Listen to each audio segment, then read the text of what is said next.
Attention. We are being followed. Shall I dispatch the welcoming drones?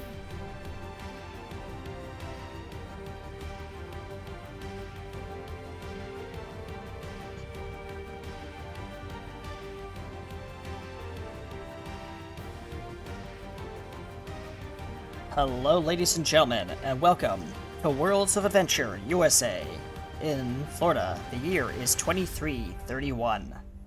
We thank you for coming to today's grand opening of the brand new Megaton Towers here at our parks. In just 2 minutes, we'll be opening the gates to all guests, so stay tuned, and I hope you're all excited.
Ladies and gentlemen, boys and girls, welcome to Worlds of Adventure USA in Florida. The year is 2331.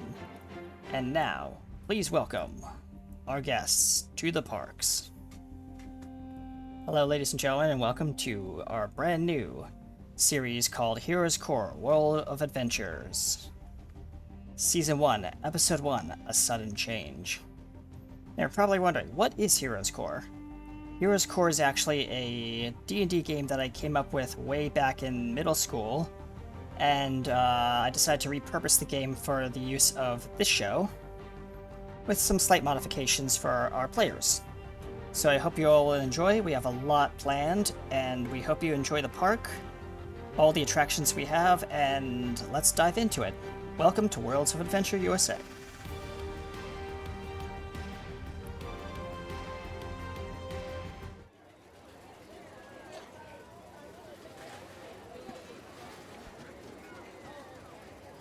Hello, ladies and gentlemen, and welcome to Worlds of Adventure USA.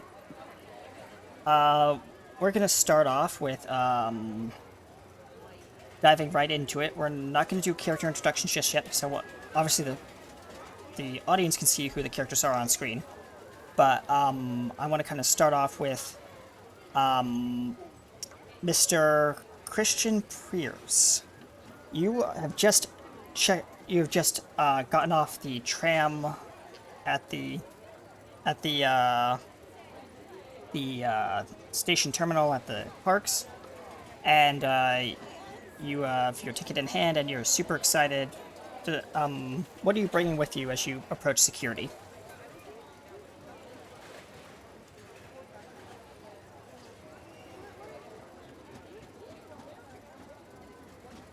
Are they in a bag or like a tote? Rolling totes. Okay.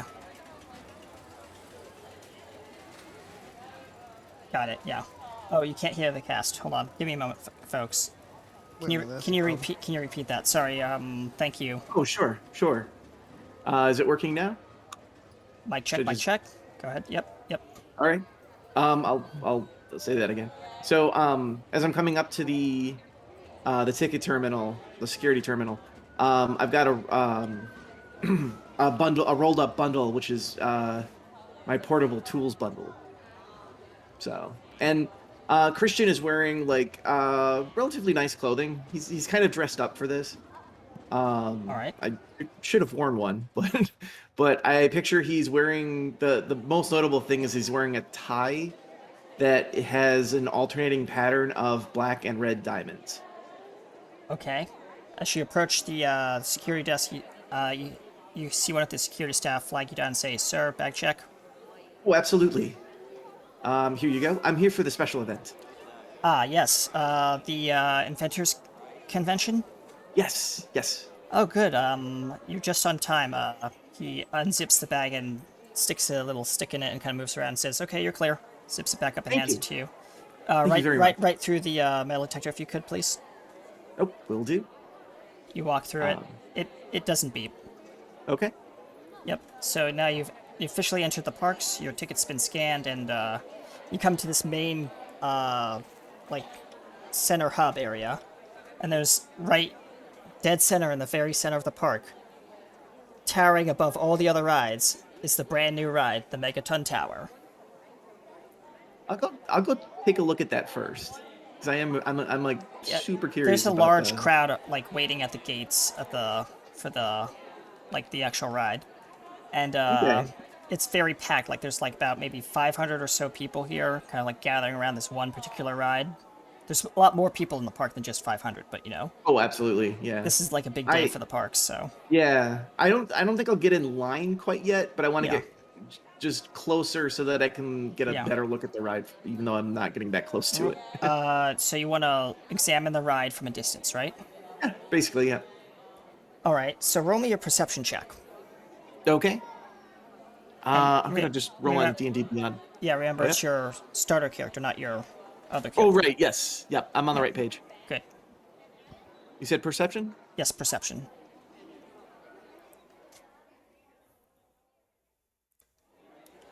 Let me know what you get. 12. 12. So it's kind of interesting. You've never really seen this kind of technology used before for an amusement ride, especially one of this scale. This 90-foot structure is very tall, Oh, wow. but it seems to be using recursive hyperbolic deflector dishes for the Okay. ride mechanics. And that's kind of an interesting thing for you because you focus on that kind of stuff. So you're very intrigued about how this ride actually is going to work when you get on it. Okay. But they're still doing maintenance, as you can see. Like there's a couple people like dangling from like ropes and stuff like that up at the top, and they seem like they're a little bit behind schedule. And that's where we turn over to we're gonna cut over to Harper as he enters the parks, and you see this guy kind of like with the selfie stick kind of walking around, and he's like, "Ladies and gentlemen, hey, hey, Westers, I am, hold on, let me just quickly do this. Hey, West goers, I am, Harper West, and welcome to World's Adventure USA. I'm here in, World's Adventure USA, Florida, and behind me you can see the very large structure, which is the brand new Megaton Tower behind me. And we're going to ride on it, folks, but unfortunately it looks like they're having a little bit of maintenance issues or something going on up there, I can't tell. But, yeah, we're definitely going to be riding that. We're going to see other rides in the park like Savage Downfall, the new ride, dark ride that they just opened last year called the Molten Hornet, and a few other rides that are on my list here. But comment in the chat below if you want a particular ride me to tell you about it, and yeah, we'll get started. As he walks into the parks and through the metal detector, and the guy says, "Excuse me, sir, no selfie sticks." And he's like, "Come on, can I just be a press person?" And he says, "Now I'm gonna have to roll diplomacy."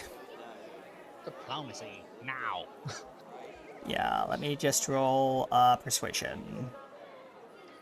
He is going to be on that character, persuasion. Come on, roll. Oh geez, the lag from the dice. My dice lagging, Mario. I can't handle it. It's lagging. That is...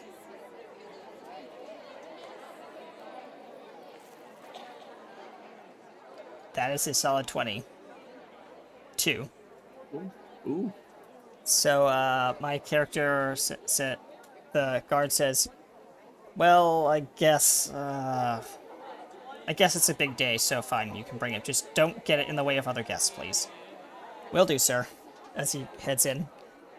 And now we cut over to sounds of another part of the park, which is the a large outdoor stadium. And Jess, you are getting ready for backstage for your show. Yep. She's currently in one of the changing rooms, changing into this toga type outfit because that's and yeah, she'll start putting together her stuff, and then as soon as she's done, she'll walk over and pick up a set of odd-looking wings that she'll put on, and just kind of like roll her shoulders to try and make them flat. Yep. Just to test them. And you see your production manager come in. His name is Carlos. Carlos says, "Hey, Jess, are you ready for the show?" We're on in 5. And please make sure you put out your best effort because today is a big day for the parks, and we want to make a good impression for the boss. She nods. She'll look around and then go, yeah, and she'll walk over and pick up the bow and quiver and like, all right, just gotta get on my X and I'll be ready to go. All right, make sure you're ready on stage left, and he's like looking at a clipboard. Where is Marcus, your assistant? I'll have to go find him as he exits the the changing room area. She kind of smirks because she sent Marcus to go get her some coffee. Yep, and we cut over to well, actually, we cut down below to underneath the parks in the Underhub. The Underhub. Where we see a very young gentleman named Lewis Harley in a back room working on something. What are you doing? Inside his workshop. In his little workshop, actually, it's fairly big, to be honest, for comparisons. He's sitting there. They're working away, surrounded by his blueprints. He's marked each single one of them with a number or some sort of random name you can think of, usually project something. But he's making his most recent one, you would at least consider the best one he's made so far. And as he's working, and then he looks at the clock. Just I'm late! He immediately runs over or tries to, because he was just kind of in casual clothing. He quickly gets his like worker clothing on. Just he passes by his bed. Wait a minute. The Fun fact about the our phone friend here. the phone rings on the wall. One of these old like phone. He fiddles around and tries to grab it. Hello? How is it? Park operations. Lewis, you're late. Yeah, I know. I just I got a little caught up on something. Sorry. I'll be there right away. I got my tools. I got my clothing. Oh, Get to the Megaton Tower on the double. got The you. boss is gonna be upset. Click. I know. He says, "Well, like He hangs up on you. He quickly runs and out. And as I said, there's one little feature that in his room that I may have not detailed. There is a bed in that room. He lives here. Yep. As you're running through the hallways of like the Underdark, I mean not the Underdark, the Underhub. Underdark. The Underhub. Yeah, and like golf carts and like various like people are walking by in costume. Like one of them, He manages to run by them pretty. one of them, who you've seen around before, but you don't know their name. Kind of waves. They're wearing a pair of wings, and they're holding a crossbow, or not a crossbow, but a longbow. And they're kind of like jogging towards their area, and you bump into them accidentally as you're running in. You actually run straight into her. Oh, ah! Oh. He drops his toolbox. Ah! Oh, He drops it on his foot. Ow! Sorry. A little late. He says, "Well, like grabbing his toolbox and trying to shove the tools back in." it's not a problem. She'll kind of like bend down to start helping him pick up his tools. Oh, thank you. Oh, my boss is gonna have my head if I don't get back. Get a ride. Then you Attention! probably should. Attention! Attention! Icarus's fiery inferno will be beginning in 5 minutes. All cast, please to your stations. Yeah, I Over think the And- PA. And now I'm late. She says. he just goes, "I think we should both go." He just runs. Yeah, she just picks up her pace just slightly because she wasn't that far. Yeah. As you climb a ladder, like up to like the upper part of the parks. He like And you, Lewis, are climbing a bunch of spiral stairs.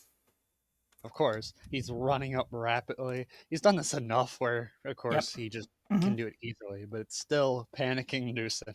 Yep. No. And You're you climb up to the up to like this back booth out of a door that's like next to the Megaton Tower, and the boss is standing there tapping his foot.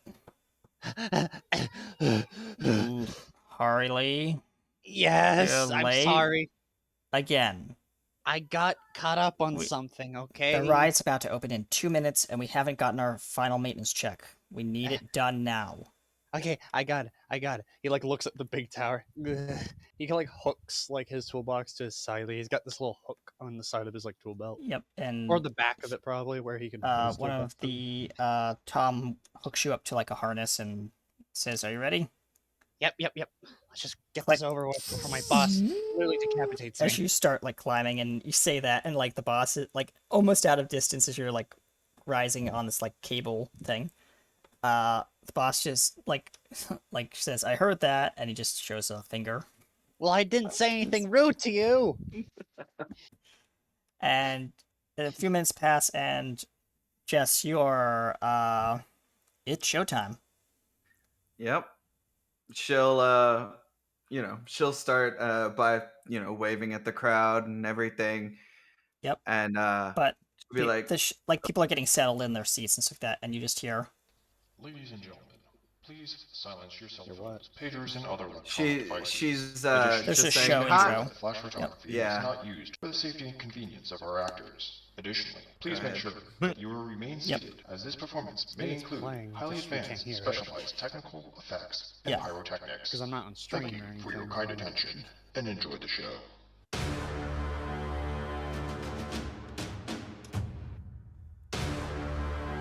So you're getting ready, and like some of the minor stunt actors are kind of like doing their scenes right now. So, and while that's happening, we're gonna kind of fast forward over to Harley. He's Um, managed to reach the top. You've managed to reach the top, but you're kind of like working. You're prying off one of these panels, and like you're looking at the wires. It's a mess in here. Like it's gonna take you a good like maybe 6 or 7, maybe 10 minutes at tops to get like this all fixed. Who did this? He quickly like gets his toolbox and like he has like little magnets. And on your it, so, like, your you can wrench, actually, like, mount it. as you open your toolbox, one of your wrenches falls down to the bottom No. and clatters to the ground, and you just hear someone shout up, "Mind your tools, idiot!" I'm sorry. He starts like biting his teeth a little bit, even if he's wearing gloves. So he's like, Yep. What? Yeah, oil. Anyways. All right, and we're gonna cut to Christian. You have made your way to the expo center at the near next to the Megaton Tower. There's like a tent set up for you, and there's a person with a clipboard, and they say, "Mr. Christian Pierce of sorry, I didn't get your company name. What I'm freelance. freelance?" She checks a box. Welcome to World's Adventure, and welcome to Heroes Day. If you want to get set up, and we'll get started in just a few moments. And remember, always have a heroic day. She walks off. You too. Oh, like finger guns. Yep. And I'll go over, yep. over to my like Mhm. booth or table or whatever. Yep, you get your table set up. You're like unpacking all your stuff, and Jess, you're on. Yep. She will start off by basically diving off of the jump area, and then Yep. her wings spread out, and she swoops the crowd. Yep. She'll also she'll do a couple of flips in the air, and then activate a smoke trail that comes out of her wings and just shoot straight up. Yep. As the audio starts playing for the show.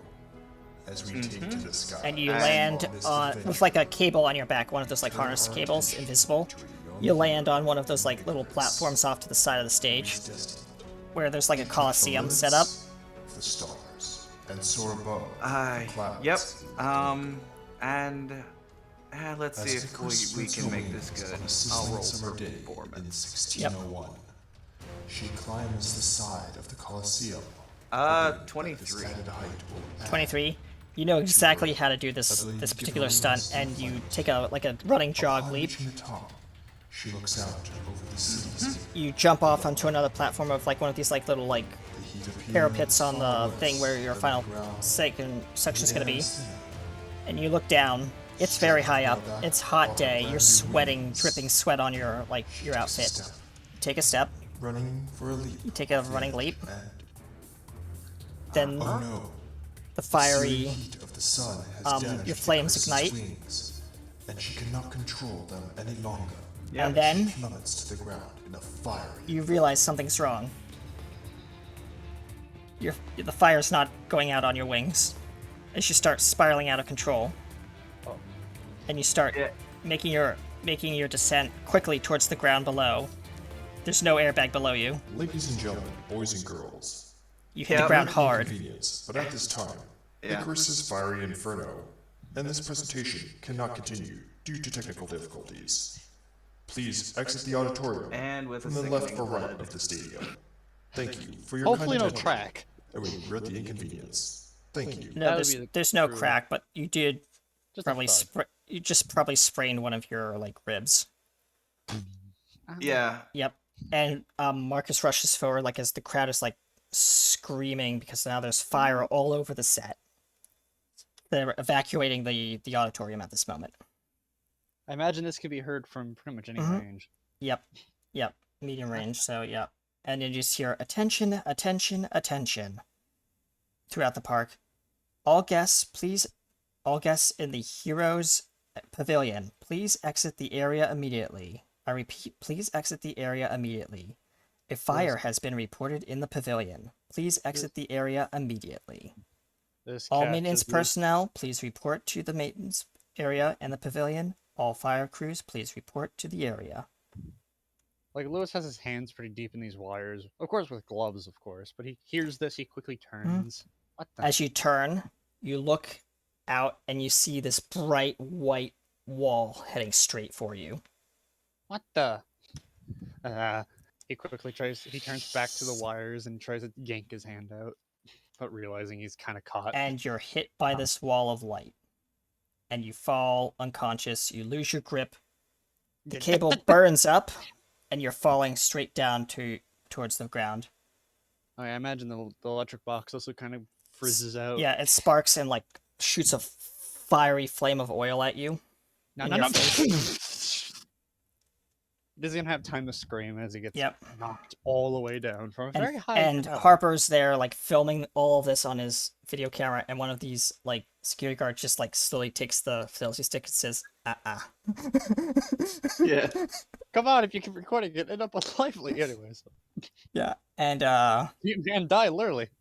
and then the wave hits him, and he collapses to the ground, like clutching his stomach, and then heaves up. Ugh. There's only And- one more man. And then we have a news reporter standing not so far away. And you hear the news reporter say, give me a moment. Sorry, I wasn't ready for this. Coming to you live from Worlds of Adventure, USA in Florida, this is Breaking News.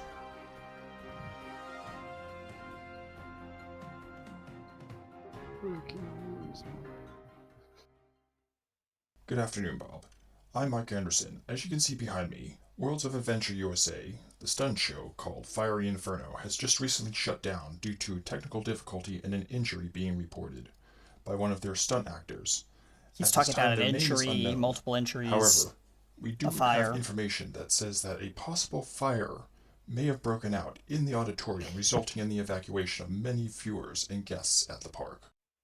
At this time, we believe that the As an pyrotechnic ambulance system shows up. of the stunt Oh, attraction we're transitioned. malfunctioned, and we are currently investigating. At this time, also, medical personnel are on site and helping individuals evacuate. We'll have more information on this story as it unfolds. I'm Mike Anderson, coming to you live from Worlds of Adventure USA, Florida. And that is when Jess, you are 6 people have rushed up to you. You're on the ground face down. And like they're using fire extinguishers and stuff like that. Your wings have now extinguished. And you slowly get up as Mark is standing there shaking violently with like a cup of coffee in his hand.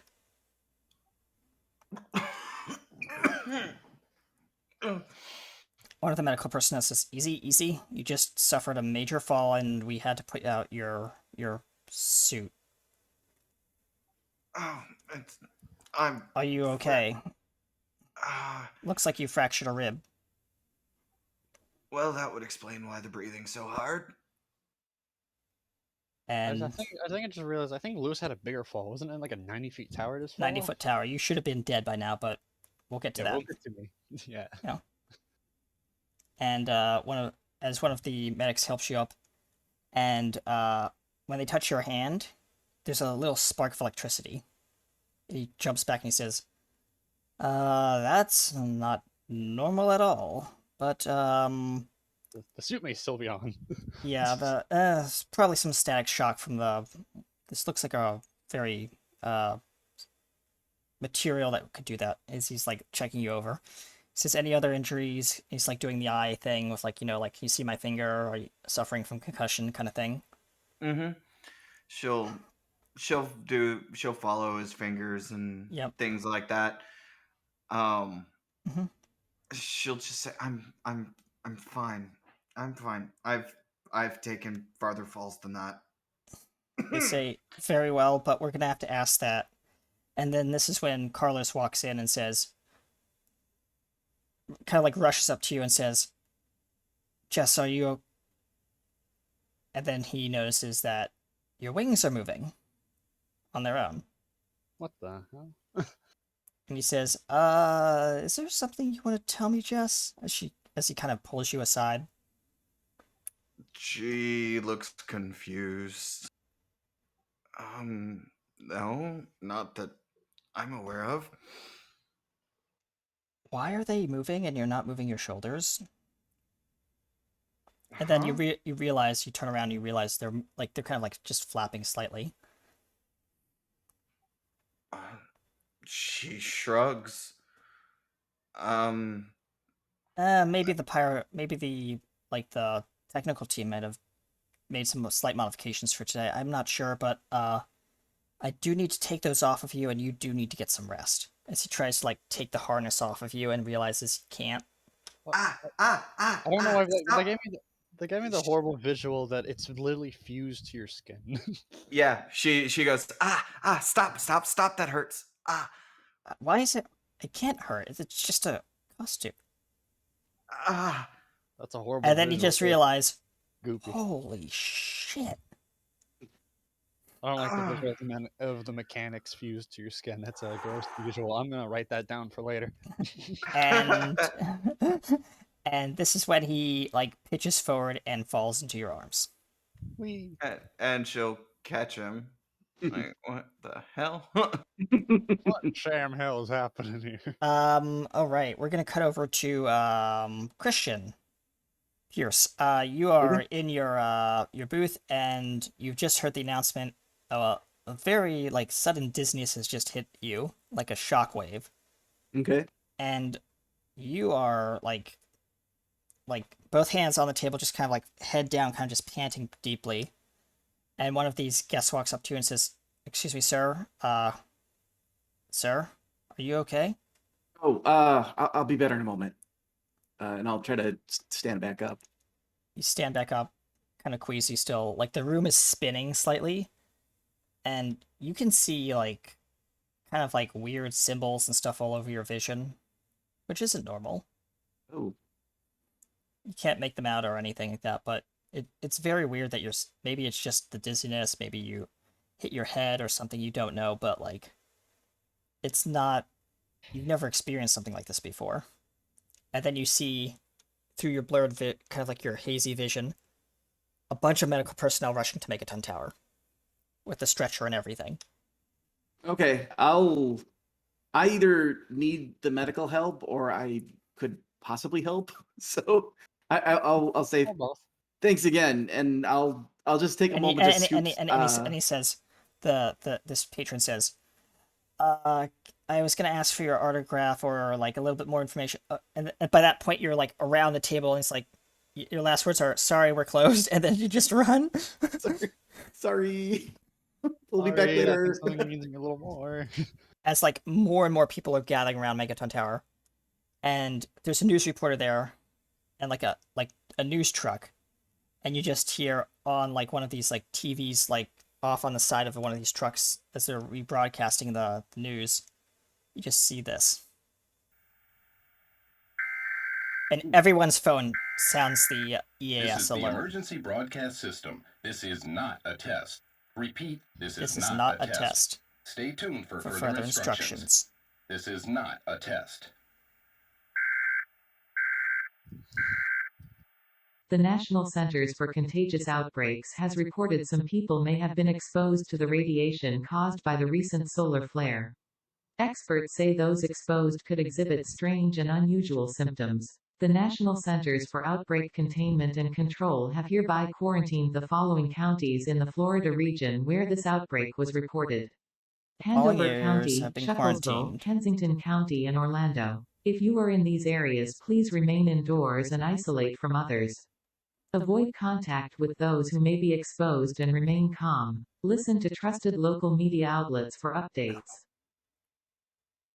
And the news guy like ends the broadcast and he says, "All right, everyone." And like now at this point, police and like special people in like hazmat suits have showed up somewhere out of nowhere, and they're putting like caution tape and biohazard tape around the ride. As you show up, Christian, and one of the guys says, "Excuse me, sir, we're gonna have to ask that all guests stay in the park who have been possibly affected by the solar flare. we're gonna have to ask you to stay here, and one of our medical personnel will check you out in a few moments.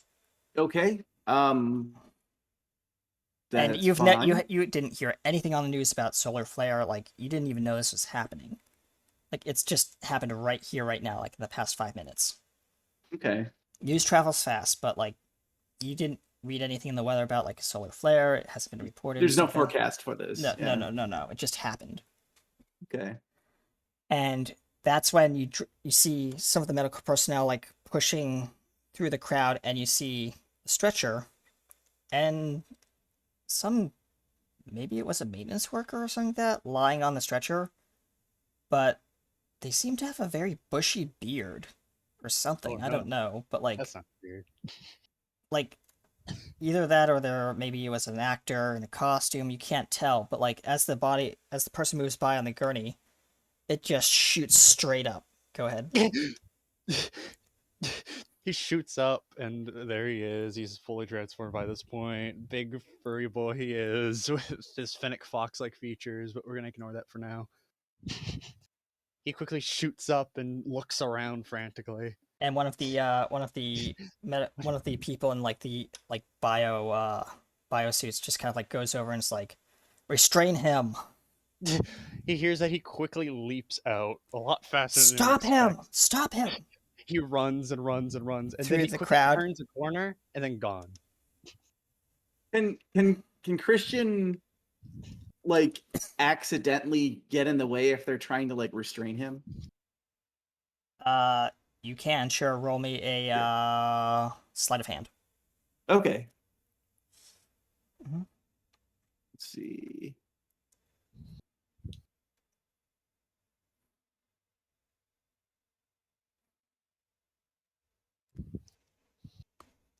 Uh, 12. So, You brush past one of the people and they say, "Excuse me, sir. You're gonna have to stand over here. There's a slight." He looks over his shoulders, like, "Where did he go?" "I don't know," says the other one, and it's like, "Well, find them. We can't have a biocontagion running around the parks." Says one of these like managers, and then we are going to cut to my character Harper. Yes. Harper has just gotten off the ride Savage Downfall, and he just like the ride is like going right now. He's just hopped on it. He's like has no care in the world, and then the ride starts like 5 minutes before this thing happens, this event. And then you just hear and he's hanging upside down on the ride in the air about 250 feet in the air. He says, "Oh, great." All these characters are getting stuck in really And then he nice throws places. up, and the vomit just falls down to a poor patron on the ground and splats. Oh no. Ew.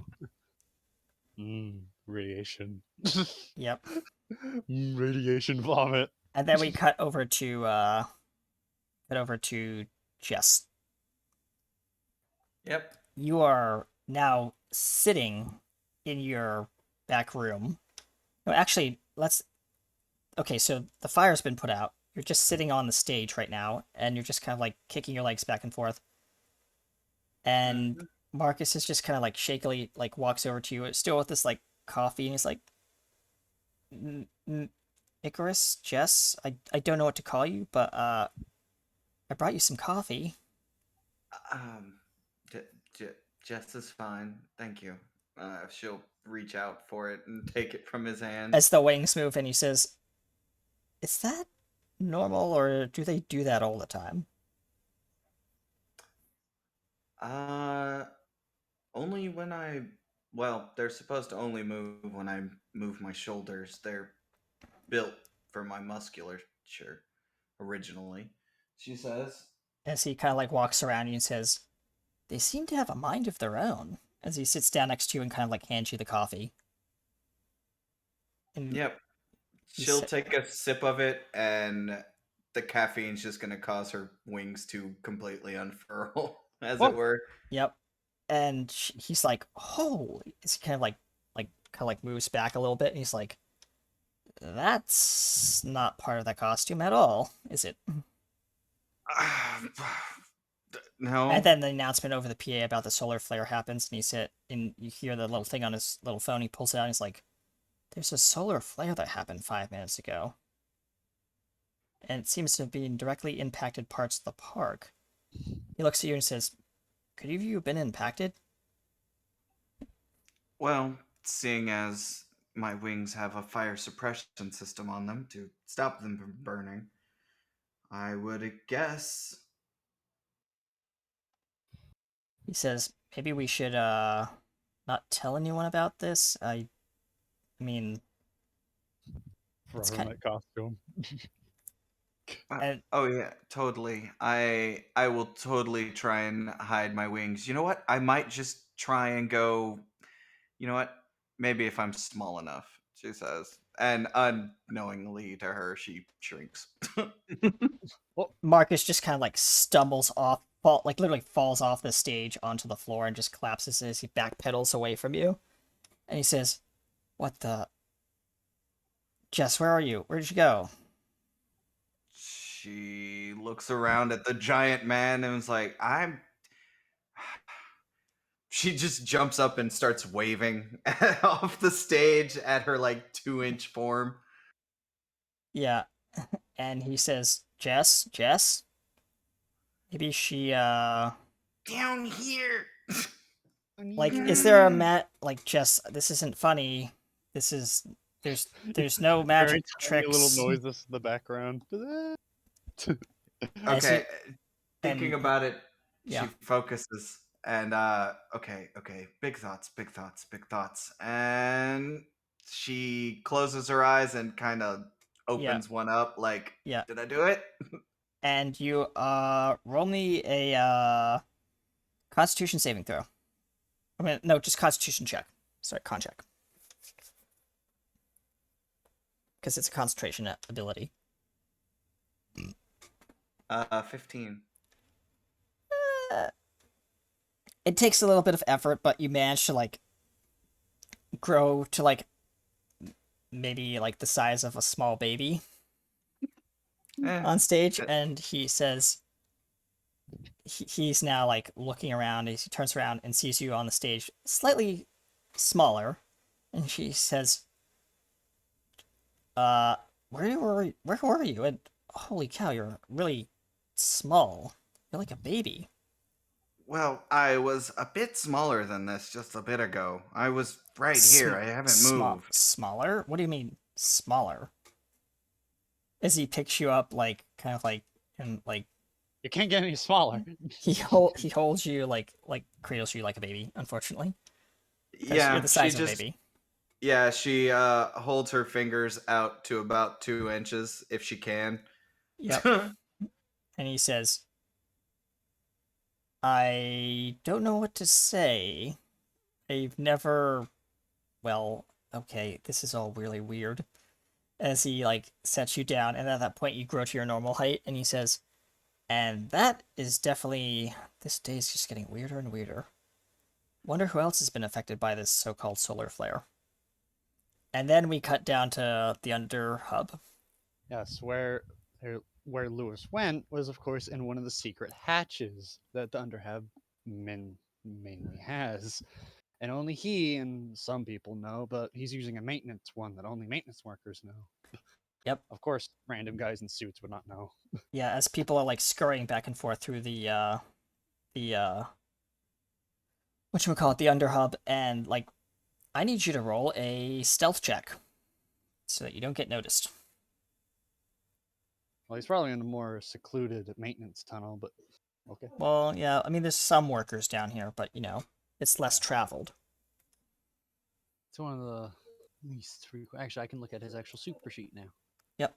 Mm-hmm. This doesn't improve his stats by too much, though. Mhm. But it makes it better. Whoops, Yep. I did a thing.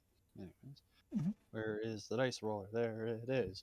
I must get a 1d20 plus his stealth. Never mind, I'm gonna use my actual dice.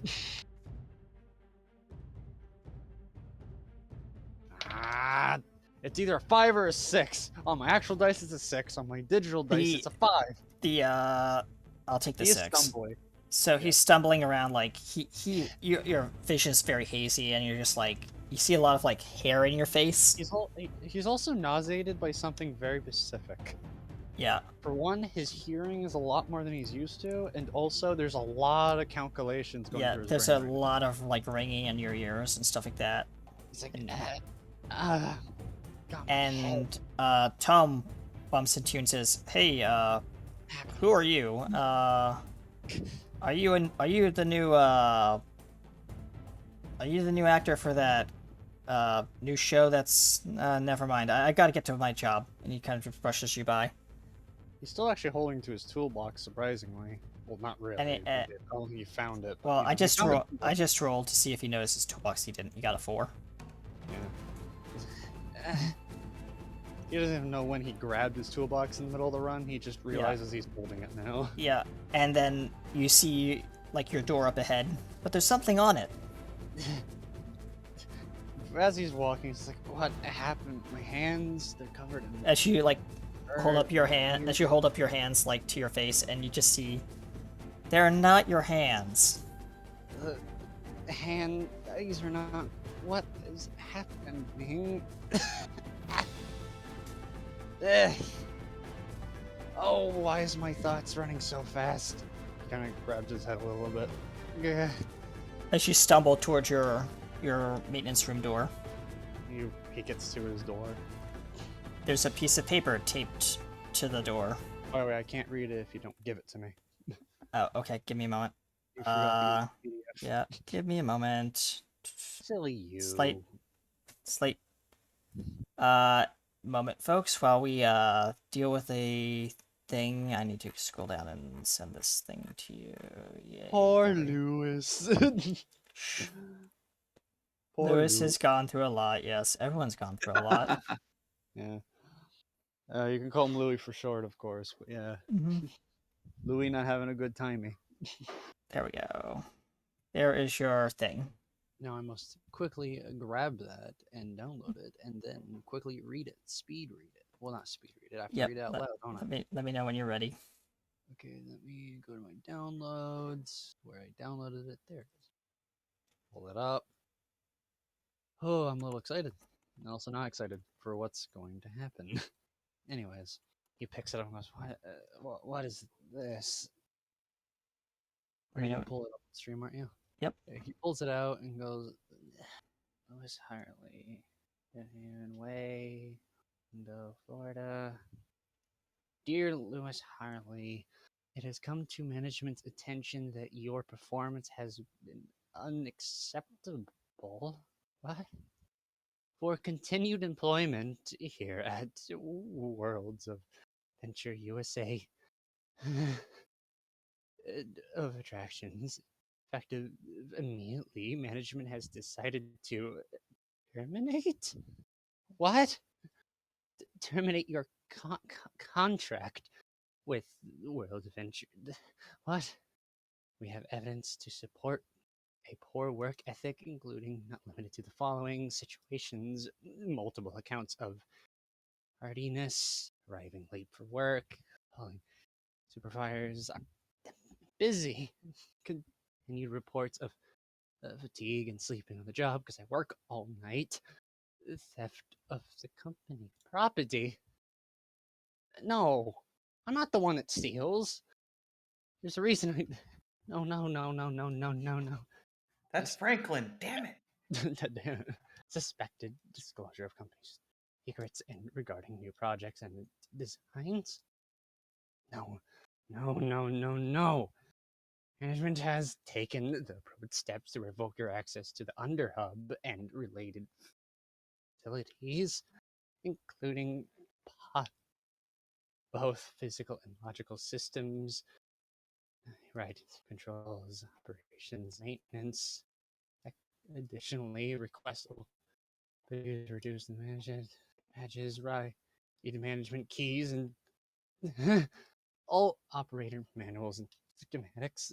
Due to the nature of your termination, we cannot provide any information. No. He crumples up and slams it against the wall. You can't do that to me! Everything I did? He quickly, like, barges into his room. Everything has been basically tossed. And all of his blueprints and work is gone. Yep. No, not all my work. I spent all night on this. Damn it! That stupid greedy bastard took all my stuff again. And after everything I did, and after everything I've been through today, he As quickly, like this red like haze starts coming over your eyes. and then that random noisy calculating brain of his starts hyper focusing. And we're gonna cut to Diamond Ace. Oh, yes. Yep, Christian. You are like you've been checked out by this like doctor, and he says, "Okay, how many fingers am I holding up?" He's holding up like 3. 3. Okay, good. Checks the box. Have you experienced any unusual side effects or nausea, heart pain, weird growing of hair, anything out of the ordinary? I picture we have a view from Ace's point of view where he's Yeah. looking at the doctor and there's like Yeah. the symbols like Yeah. kind of floating in the air. Yeah. And he's like, I've had a little bit of a headache, but nothing really beyond that. Have you been, he says, have you been seeing things as he's holding like a pen light to your eyes? Nope. I mean, Roll- obviously I see Roll me, a pen light. roll me a deception check.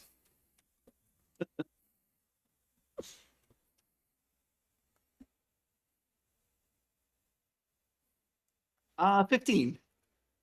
He's like, okay, looks like you're good here, but if you do have any, anything come up, please let us know. You're welcome to return to your, one of these guys walks up to him and says, yeah, the parks have been, due to the situation, the parks have been, kind enough to grant the guests who have been quarantined in the park until further notice, resort access.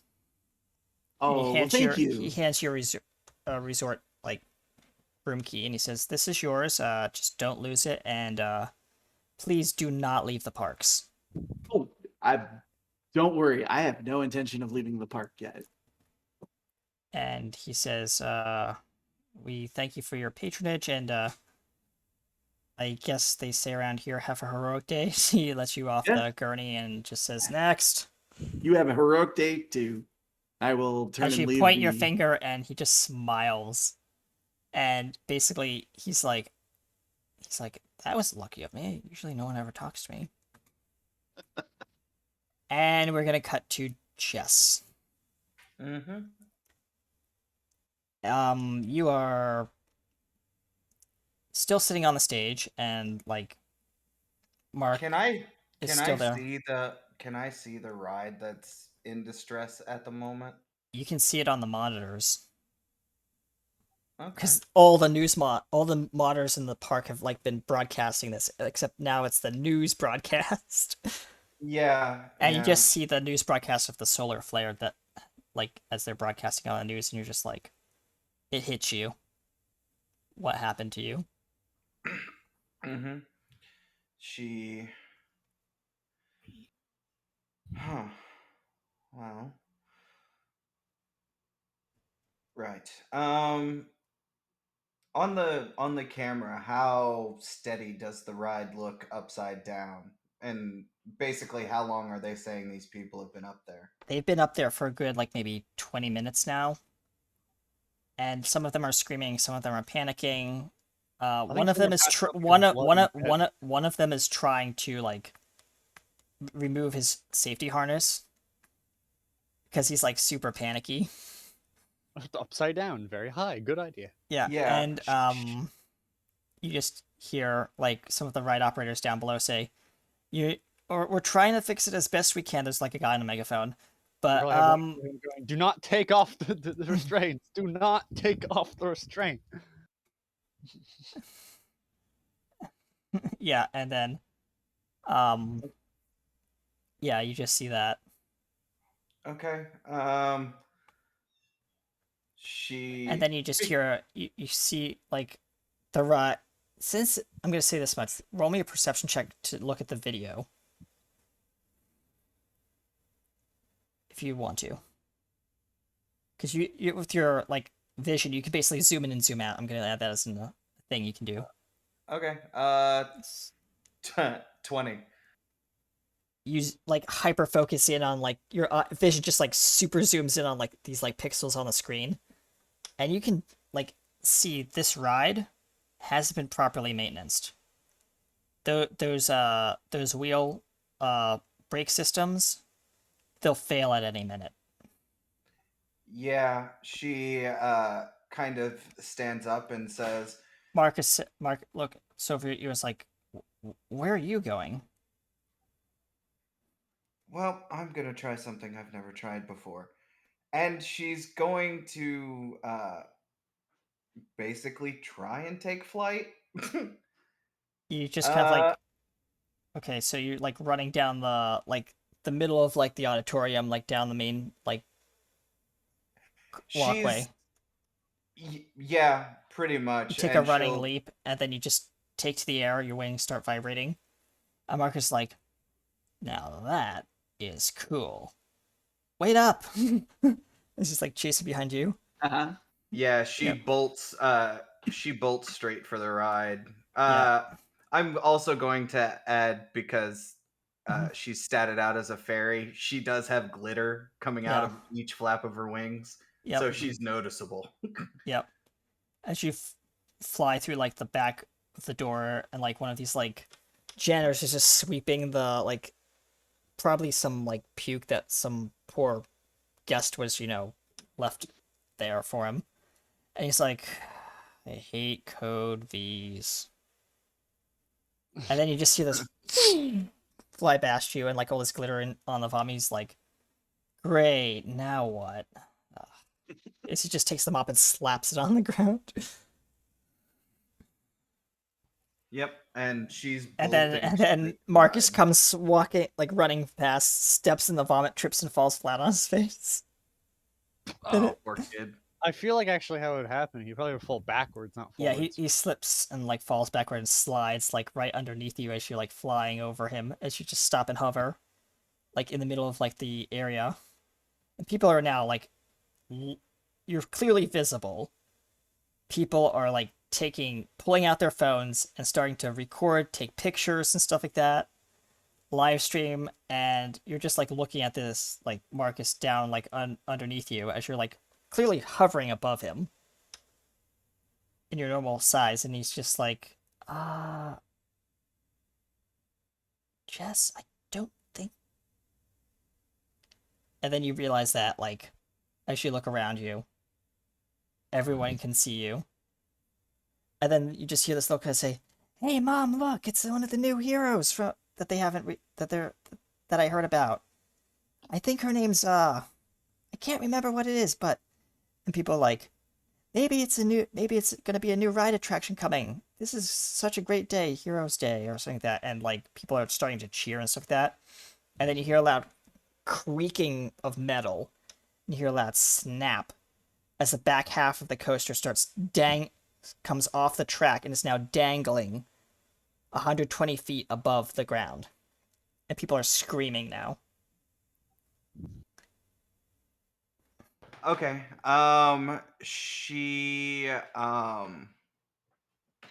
yeah, she'll kind of wave at everybody, but she's going to try to start she's going to start with the hanging car, but she's going to try and start taking people out as to ease the car. So you want to fly up to the car? Yeah, she's just... Yep.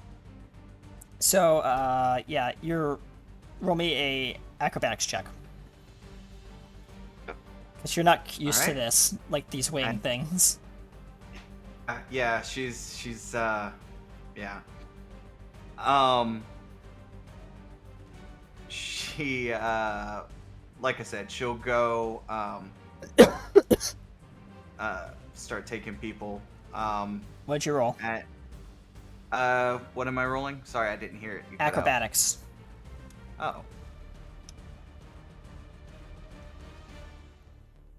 26. Yeah, I you just rolled a like nat 20. you just fly off like in the air, and people are like following your movement with their camera. Like one of the kids says, "Hey, mom, look, the technology in that suit must be like super advanced." Like, and then someone says, "Maybe that's not her. Maybe that's not a suit. It looks like." People are very like contradicting each other down on the ground as you're like above the thing, just hovering above one of these like swinging like coaster cars, and there's like 4 people in it strapped in. One of the guys is trying to unstrap his like harness, like let me out, let me out, let me out, as you like fly up to the group.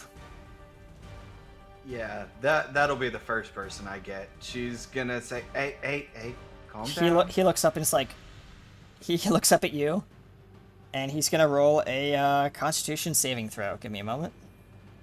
Hey, if he passes out, all the better for her. He is now in a full-on panic. He has no clue what's going on, and he is like frantically trying to undo the restraints.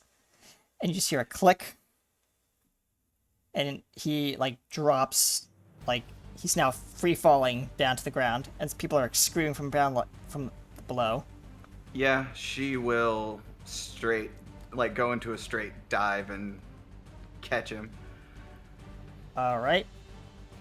I'm not gonna have you roll for that because We don't need a civilian death right on the yeah, start. Come on. no. So you managed to catch him in your arms. He is passed out though, because he's like panicking, and he's passed out in your arms, and you're just like, you land in the middle of the crowd, lie him down in the middle of the main square, and then like rocket back up to the top. Yep. Meanwhile, Chris, you are at the scene of this coaster. Okay. And you see this like what looks like a tiny little, well, not tiny, but like this flying person in like, describe what your character looks like, Jess. Right now. Jess? Sorry, I'm right here. Oh Sorry. yeah, you're good. Yeah. Well, the eagle wings that she used to fly with now look like sprite wings, like little flappy bug wings. And currently she's still in her toga, brown hair. She still has a bow and arrow. Well, no, that's gone. That was burnt. Yeah. But basically, she's in a half-burned toga, trying to fly up and save these people. I will say that toga is a little bit revealing in some parts because it's burnt. Yeah, but that's not a concern of her because people are gonna die. Yeah. Anyways, it may be calming for some, but anyways. Yeah, and every time her wings flutter, and they flutter like a hummingbird, violet glittering mist comes down out of them. So much glitter. You're not here right now. You're not there right now. I know. I'm just saying some random person in the background. Yep. Because of that. Like the person's like, there's too much glitter in this. It's like, why does World of Adventure always have to use damn glitter? Glitter in my lungs. I'll go $1,000 towards. lungs. I'll go towards the ride to see what I can do to help. The ride entrance. Yeah. There's 2 like security guards there, and they say, "Sir, the ride is currently closed due to operational difficulties. I'm gonna have to ask you to step back." Look, I'm here to help. I'll pull out my toolkit and show the tools. And they say, "Are you a mechanic? I need to see your credentials, please." It's been a crazy day. I think I left them in the medical tent. medical tent? You mean the mechanics workshop? No, the medical tent. A lot of us had symptoms after what happened. I'm fine now. You need somebody to fix this ride before people die. One guy looks at it, the other guy is like, I don't know, will our supervisor get annoyed at us? It's life or death, damn roll it. me a persuasion check. He'll get more upset with you if people die on your watch. Can he get? I was gonna say, can he get advantage because he can just point up and say, "Somebody's already up there. You might as well let me go." There's that. Yeah. Because technically you're aiding. Yeah. I did roll a 20 without advantage so far, so I'm on a good. Okay. I'm on a good track. Alright.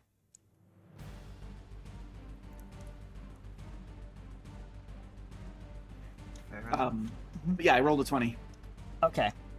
So yeah, they look at you and like, yeah, I think he's right. Like, they look up and you just see like the carts dangling, like, and one of these like tension lock things is starting to like bend to keeps the cars like attached to each other. And you say, yeah, go. Okay, I'm They let you gonna through. charge past them and try to get to, I don't know, like control box or something. Yeah, the ride operator's booth. Yeah. You go to the ride operator's booth, and the ride operator is like standing there, like pushing all the buttons. He's like, "Come on!" As he says, "Hey, you're not supposed to be here." Are you I'm a here to mechanic? Yeah, I show my tools. And he says, "Okay, great." He opens up like the bottom of like the control box, and he says, "I have no clue what this does or how these wires are arranged, but I'm not a mechanic. I'm just a guy who pushes the buttons, so I'm a button pusher." Yeah. Okay, well, my first thing is stop pushing buttons for now. But I've been doing that for the entire time. He steps back, and he's like, I will need your help pushing buttons shortly, but let me do a little something first. And you just hear like alarms beeping on the panel, and like lights, like all the like emergency lights are flashing on it. Okay. And there's like a little readout on the like the ride operator's like screen that says critical failure, multiple ride failures. Okay. E-stop active. Does the ride have any like safety measures that I can use right away? All of them have failed. All of them have failed. Okay. Mm-hmm. The only thing Can that's currently mechanically engaged right now is the emergency brakes on the ride, but those are about to fail. Could I attempt to carefully like partially disengage them and try to get the coaster moving back downward at a controlled rate? Like basically relax the brakes and then like squeeze them back on to keep it from accelerating too quickly? You can try, yes. Okay. I'm gonna That's test gonna that. be a intelligence check. Okay. Mm-hmm. Yep. Let's see. Sorry, I'm trying to figure out how to get that to roll on roll 20. Yep. Here. Oh, dang. I rolled a natural 20 for 23. Okay, that's like just I don't know what all these dice are doing, but like good for you guys. You guys are real heroes. So yeah, you like reach into like the box like, and he's like, those are the brake systems. Are you sure you want to disengage those? He's like looking over your shoulder, and he's like, I don't think that's recommended. He pulls out the manual. He's like, Section C. He's like flipping through pages. Section D, no. Emergency brake systems. He's like reading line by line by line as you're just like ripping out wires. Yep. I'll be like nodding to him and saying yep as I'm like tampering with it. And you just hear dee dee. Emergency brakes disengaging. And you just hear screams from above as the ride starts moving. I picture there's a wire that I've cut that I'm holding apart, and then I hold it back together. Yeah. And then I take it apart again. Yeah. Barks. And then you see Harper like on his Harper's up there on the ride, and he's like, oh god, it's moving again. And then you just see like his vision just kind of like shifts upside down and spins. It's like, I think I'm gonna puke again. And then he's like, he leans forward, is about to like heave, and then you hear Chris, hear like a loud like a loud pop, and you think you might have like short-circuited the unit. Okay, I look around in a little bit of a panic. And there's this guy just like kind of like standing there at next to the, like in front of the booth, like at the gates to like the start of the ride, like the ride gates. And he's just like leaning on his knees, leaning on his knees, and just heaves like all over the ground. And he says, "What the?"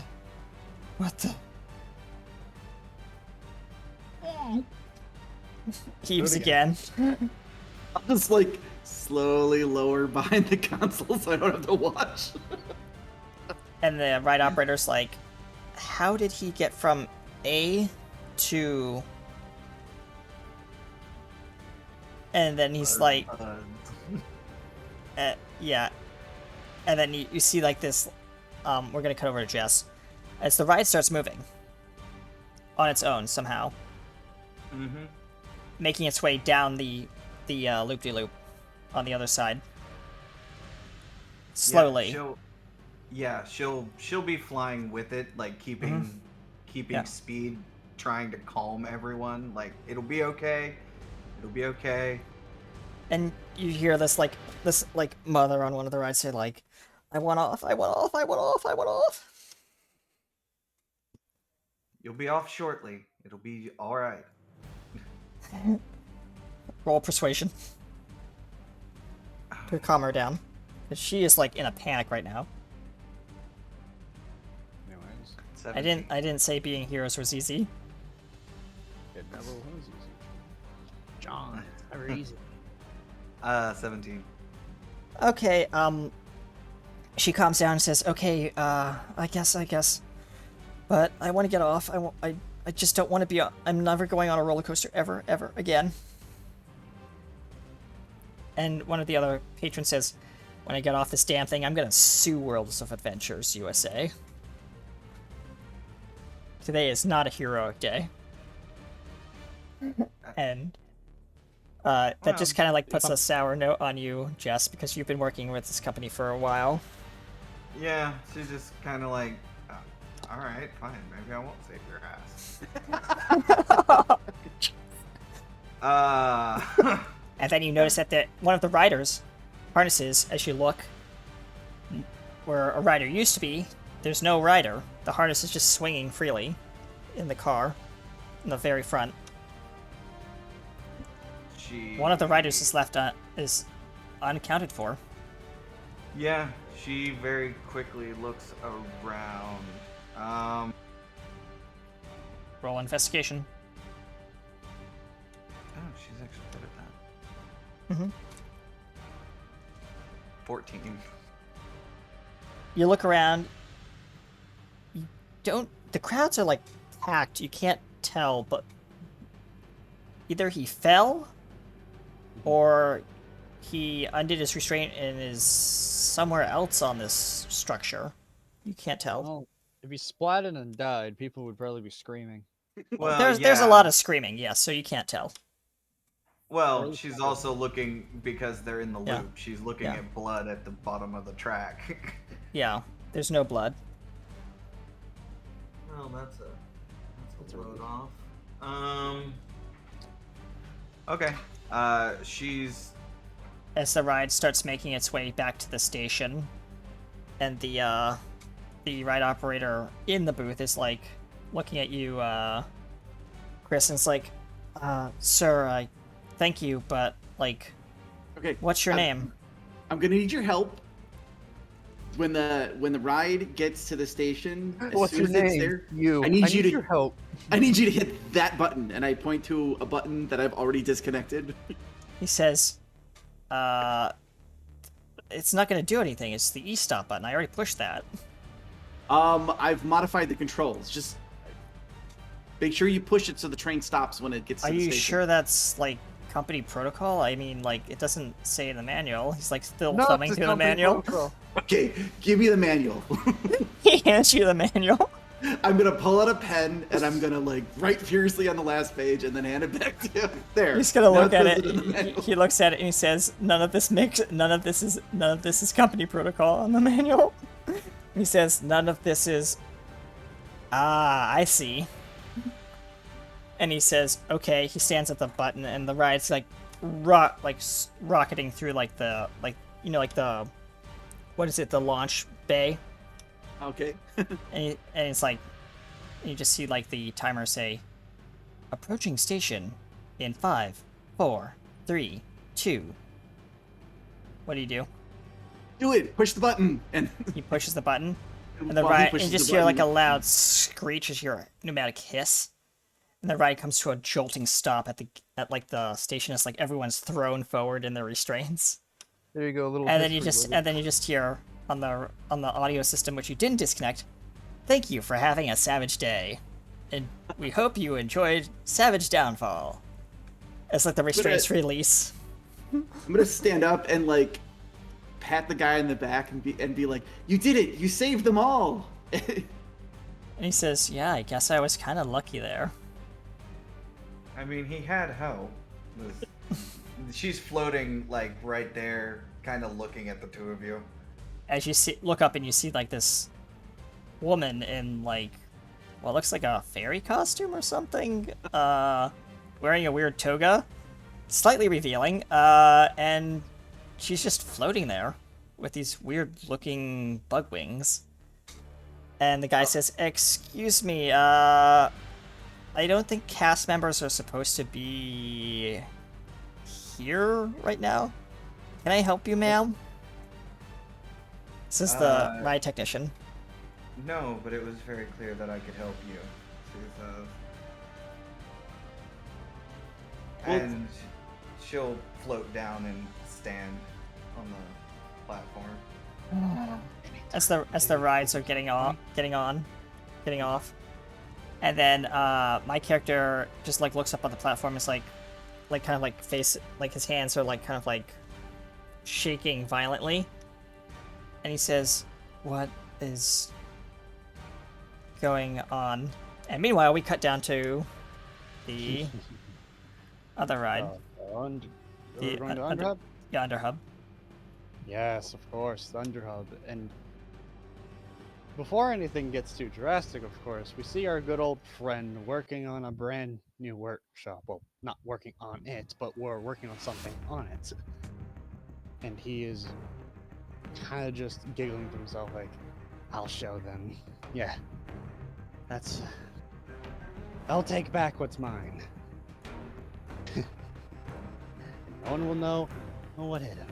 There you go, he says while walking away, like slowly stepping back from his creation, a robot. Now, get with the rest. Yes, sir. We're about to put on We're about to put on a show for some people. And now, he says while walking over to some sort of dome-ish vehicle thing, and getting in. I'll open the ground shutters for you. Click. And all of a sudden, all the screens in the park start flickering. Attention, ladies and gentlemen. Attention, ladies and gentlemen, in the And parks. This image I just put down is the image that shows up on all the screens. In OOC. Looking out of the character to see the logo that shows up. Oh, I have that logo. Hold on, I need to plaster that on Plaster my screen. Yep. plaster my beautiful face. Give me a moment. Pictures. Give me a moment to. Sorry, folks, we're having slight technical difficulties. And it's not the rides this time. It's not the rides this time. It's a little more. I'm having a little too much fun. Yes. Alright, give me a moment to Yes, grab you're this. agreeing with my too much fun. Or is there such thing? Where is it? Yeah. There we go. This shows up. And I hope this is not gonna be too loud, but I got a little speech thing. There we go. A little speechifier here. Well, that's not right. But yeah, on all of, it's all sent on all the comms as well. Attention, all customers. We have a special announcement. The whole park has gotten under some new management. And well, I recommend everyone to keep in their seats or wherever you're standing. Because All of a sudden, all of like the ground, some of the ground opens up. Where like some of the animatronics would come up. Yep. Well, not animatronics, they're big robots. The Well, robots, but yeah. yeah, but where the animatronics would come up, these like platforms like open up. And One of this these is ladies stumbles back and says, "Oh god, it's coming out of the ground!" entire rows of these are standing on the platforms. Great, another image I have to post. Yes, suffer.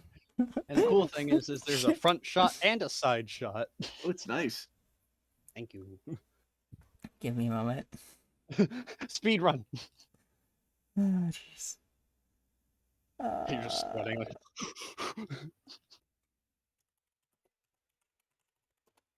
I wasn't prepared for all this, but okay. Jim goes burr. Yeah, that's the Okay, GM's where's job. there is that thing. Yep. There we go. These things, and I have to make it so that they fit on the screen. I'm sorry they're gonna be stretched. That's fine. Those things. But either way, hey, also behind them is of course my boy with this image. Of course, this is already like on my profile thing, but you know, Yeah. closer look at him. Yep. Not stretched out. He comes up. And just hold on to your hats, because Baxter's here! he says in a really excited tone. Known as, you know, he flies above with his vehicle. Yep. Everyone sees this. And An people are entire screaming and vehicle- running as the robots are like chasing people. Well, the robots are trying to keep people in place, so yeah. Yeah. Yeah, they're chasing people around the park. It's like, oh, it's like, this is The worst- living hell. What's this All one of of a the ladies? Like, She's most of them running. are running, but also like 2 or 3 of them take flight after the people, quickly grabbing Oh my them. god, they're flying. No. That's how Put me down, put me down, put me down. Oh god, they're flying. They put people back into spot. Yeah, not knowing Christian and stuff, she's gonna be like, you two might want to go. I'm gonna go have a talk with this idiot in the robot. Well, be careful. I think we're a bit. He doesn't seem like he's in his right mind. And A little crazy. the guy who's like with his hands on his knees says, kind of like gets up and is like kind of like crawling over towards like the booth, and he's like, he looks up at the window and he says, I think you can see like his entire body is like shaking violently, Of course. and he says, I need help. Why don't you come with me? I'll see what we can do. And he like the door to the booth is locked because you came in the other side. So like he's like hands up against the window and is still like shaking violently. As he puts his hand on glass, and the glass just like vibrates violently and then shatters. I'll cover my face, but the shards. I think if I can do this, like the shards just happen to go everywhere but me, like around me. Yeah, and the guy behind you is unfortunately wasn't taking cover, so he is now, well, he's dead. The right operator. Jeez. Oh, that's unfortunate. I'll turn and like try to do like a quick first aid on him, but when it is apparent like there's nothing I can do, And I'll be like, okay. This vibrating person climbs through the window and says, I'm so sorry. That's don't worry about it. Don't touch anything. Don't touch me. Don't touch me. let's get you somewhere safe, and I'll try to figure out what's going wrong. How are you going to do that? Well, first of all, follow me this way. He's like what I- taking like shaky steps towards you Oh, yep. to follow. Yeah. He's Okay. like, I can't see anything. It's so blurry. Okay, I'll work on that next. Let's get. We got to get somewhere safe. Can I attempt now that the robots have come out, Yeah. and I know where there's like an entrance to the underhub, and all this chaos is Technically, going. The platform is against the floor, of course, so you would have to get the platform to lower again. Okay, Yeah. we'll get to the platform, and then I'll figure that out. Yeah, you have to go to Or the you have to maintenance get shed. Really close to Mr. Man. Yep. Hmm. If you want to get to the platforms, but if you want to get to a shed, if you don't even know this park, so you don't know the entrances to the underhub. Yeah. Oh, fair. Yeah, I don't know if we saw any of the robots come out, so I was gonna like. Oh, yeah, you No, did see no. them when I was- Yeah, You didn't? yeah, but Jesse does. And she's going to say, no, this way. This way there's an entrance. And she'll point to one of the nondescript, like, shacks. It just looks like a maintenance shed. Okay. Where they like maintenance the coaster and stuff like that, and he says, the vibrating character starting to like move in the wrong direction. He's like, where are you? And he's like, Try to follow my voice. your voice is everywhere. Shoot. Let's see. Can I just Just- have to do a medicine roll to diagnose what's wrong with him? Sure. I will have you roll at disadvantage because you Well, don't know how what this that's is. That's fair. Yeah. Meanwhile, Jesse has hopped up onto a perch and just shouts out, "Yo, Furface!" and then launches off of it towards him. He was talking about something, and he quickly you see his ear shift before he looks at you and goes, What's this? he says, "Well, looking on over." Oh, Yeah. it's actually kind of approaching a little fast. And Yeah. on your like little control booth, you just see your beep, beep, beep, beep, beep, beep, beep, beep, impact he warning, pushes the- impact warning. He pushes a button on his thing, and it quickly like goes up. Yeah, she follows. You can see her face, and if there's any part of Lewis, still in there, he can see Jesse flying towards him. Yeah, he sees. He Roll me a squints. Constitution saving throw. For who? You, Bex. Me, Baxter. Yep. Mm-hmm. Constitution saving throw? Yep. Only if it was an intelligence saving throw, then he would be good. Yep. Mm-hmm. Is your consciousness like- being rattled right bot- now?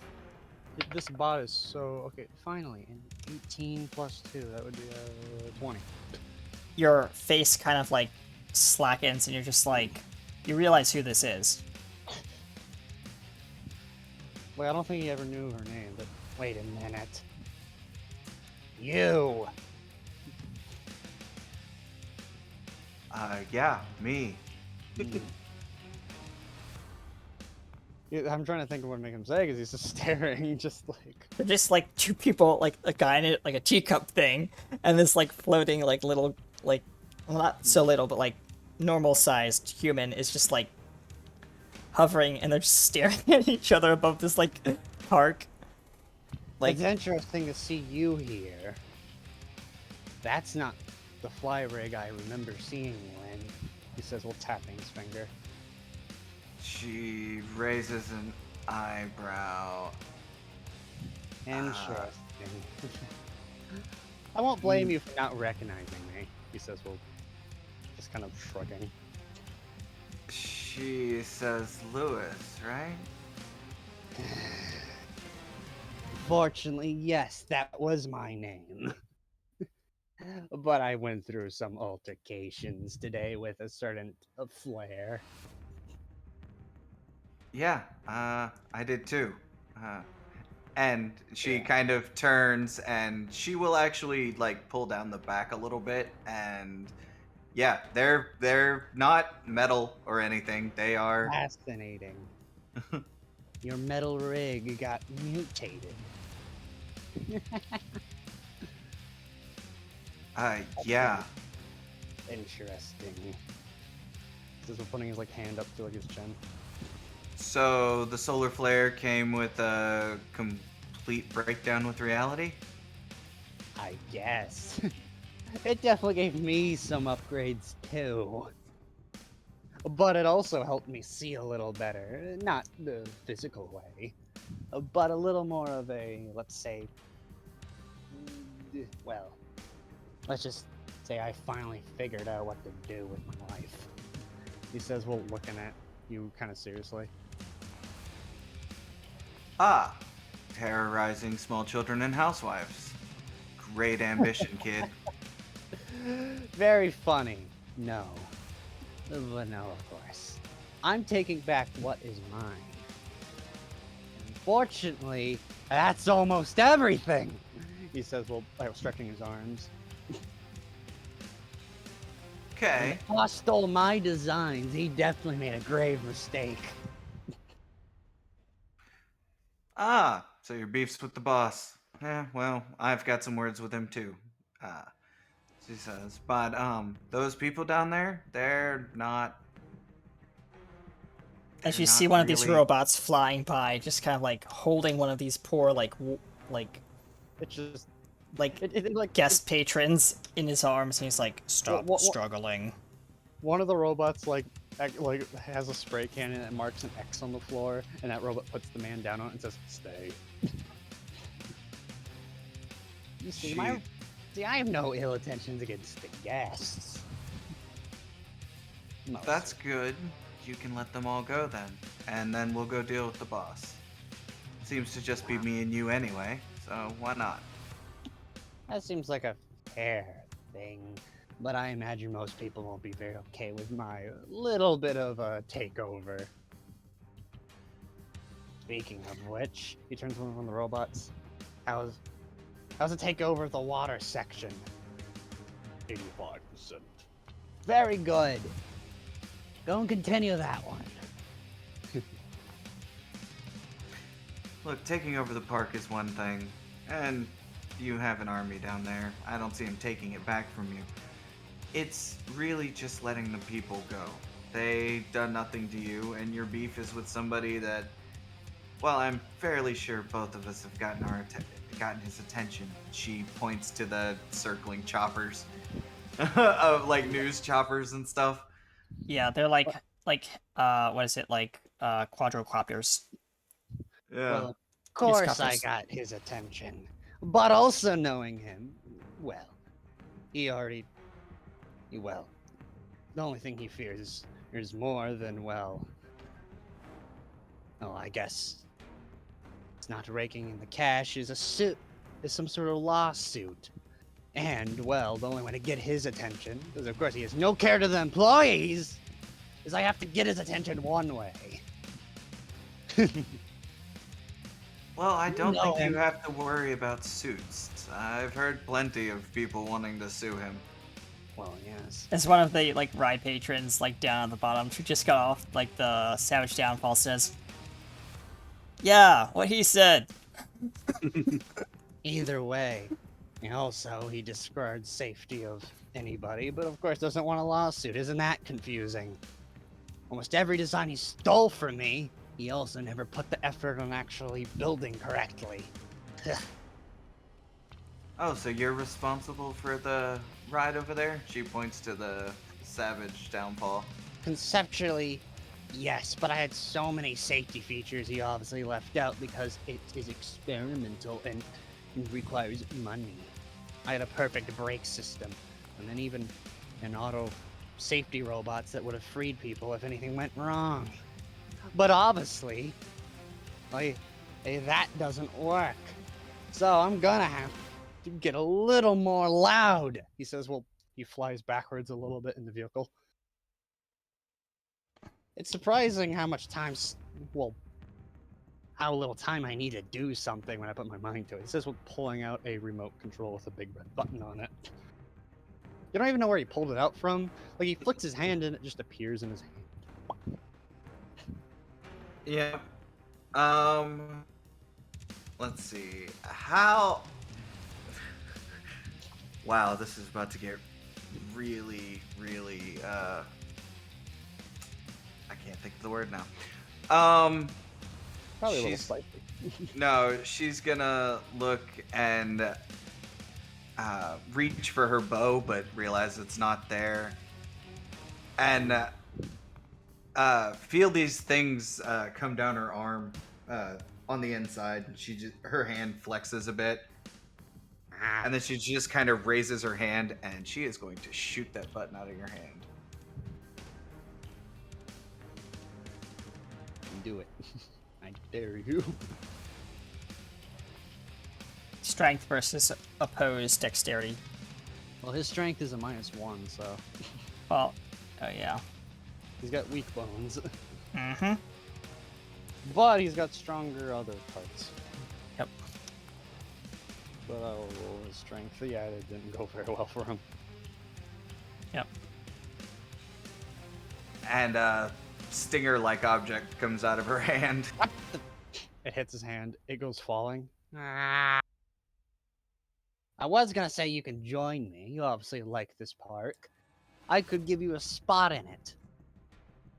But of course, that was a little rude of you. He's just flexing his hand, and then you see the controller, now broken, but appear back in his hand. Oh yeah.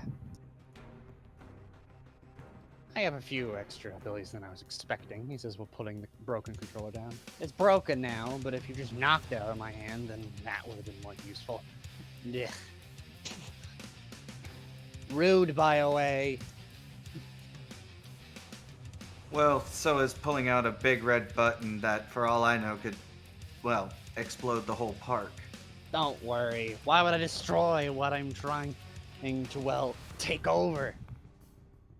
Because you're insane? Not fair. It's not very healthy for your mental state when you're literally calculating about 20,000 things per, let's say, nanosecond. His eye twitches a little bit. And we're gonna cut to you down at the ride, the Savage Downfall, Chris. Okay. People are thanking you for like letting them off the ride, and you're like making sure everyone's like okay and stuff like that. And they say, "Sir, what's your name?" As one of the last guests gets off. Call me Ace. Ace. He says, "Thank you, Ace." And they run off. And the guy's still like vibrating like on the like next to you, like kind of like almost like vibrating out of phase now. I want to try to break into the nearby maintenance shed. Yep. Because I need something to work with. Yep. And the guy's like stumbling over to the maintenance shed now. This vibrating character.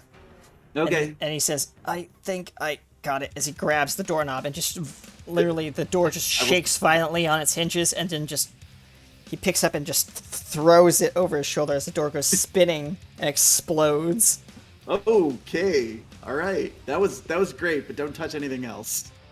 Don't touch me, especially. I will. And so I want to. The guy's still vibrating, and he says, "I think this is your cue."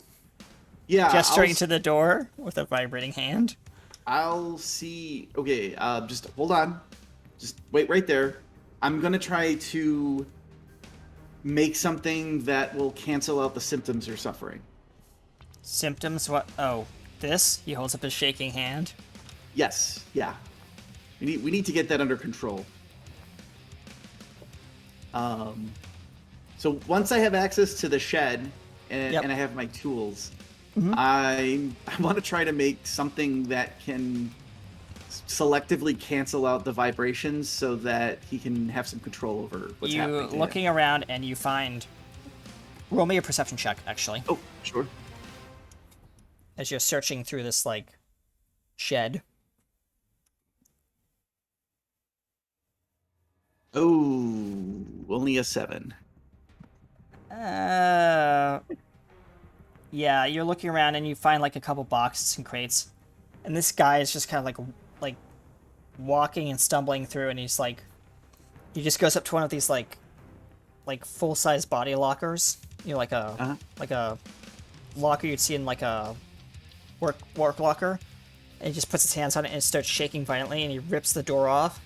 This time it doesn't explode; it just kind of like static electricity starts sparking around the door as he drops it, and it's still like sparking on the ground.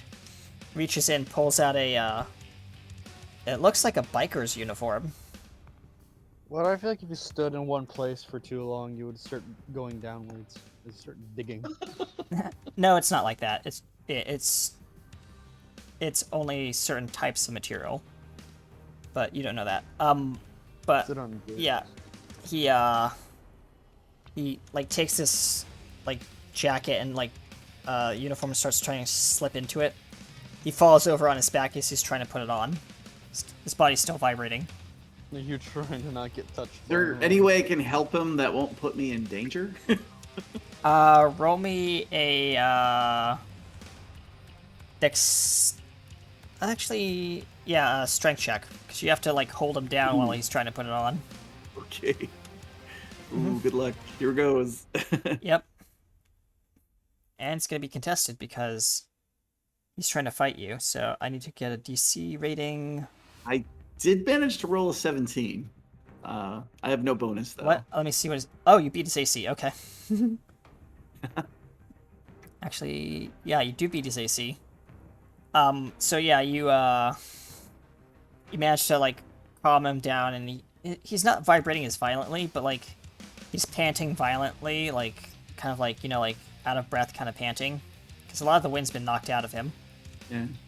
And he says, "What's your name?" I'll look down at my like tie, which I picture is torn, and I'll say, let's go. What the hell? Let's go with Diamond Ace for now. The name's Harper West, but okay. Yeah, let's use until the situation blows over. Maybe we should use some aliases for now. He says, "Aliases? Are you an alien?" No, and then he gosh, no. He panics, and you were holding him down for a moment, right? Yeah. And there's a bright flash of light, and now he's 3 feet to your left, fully in the suit, and he's just kind of like on his knees, looking at himself, and he's like, "That's so weird." He's no longer vibrating, and he's like, Did I just blip from there to there? I guess you must have. It's like, huh. Instant teleportation. He's like calculating in his mind. He's like, that's. Never mind.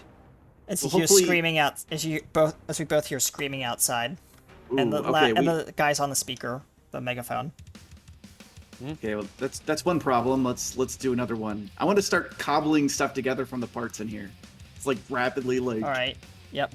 He says, "What do you need?" He's looking around. He's like, "I don't know. I'm just a guest in the park, but yeah." He's like looking at a workbench, and he's like, "Here's a wrench." He tosses it over his shoulder, and just goes like he tosses it over his shoulder, and it is flying so fast. Oh, you managed. Okay. I need you to roll a dexterity or a sleight of hand check. I'll roll dexterity save. Yeah. Mm-hmm.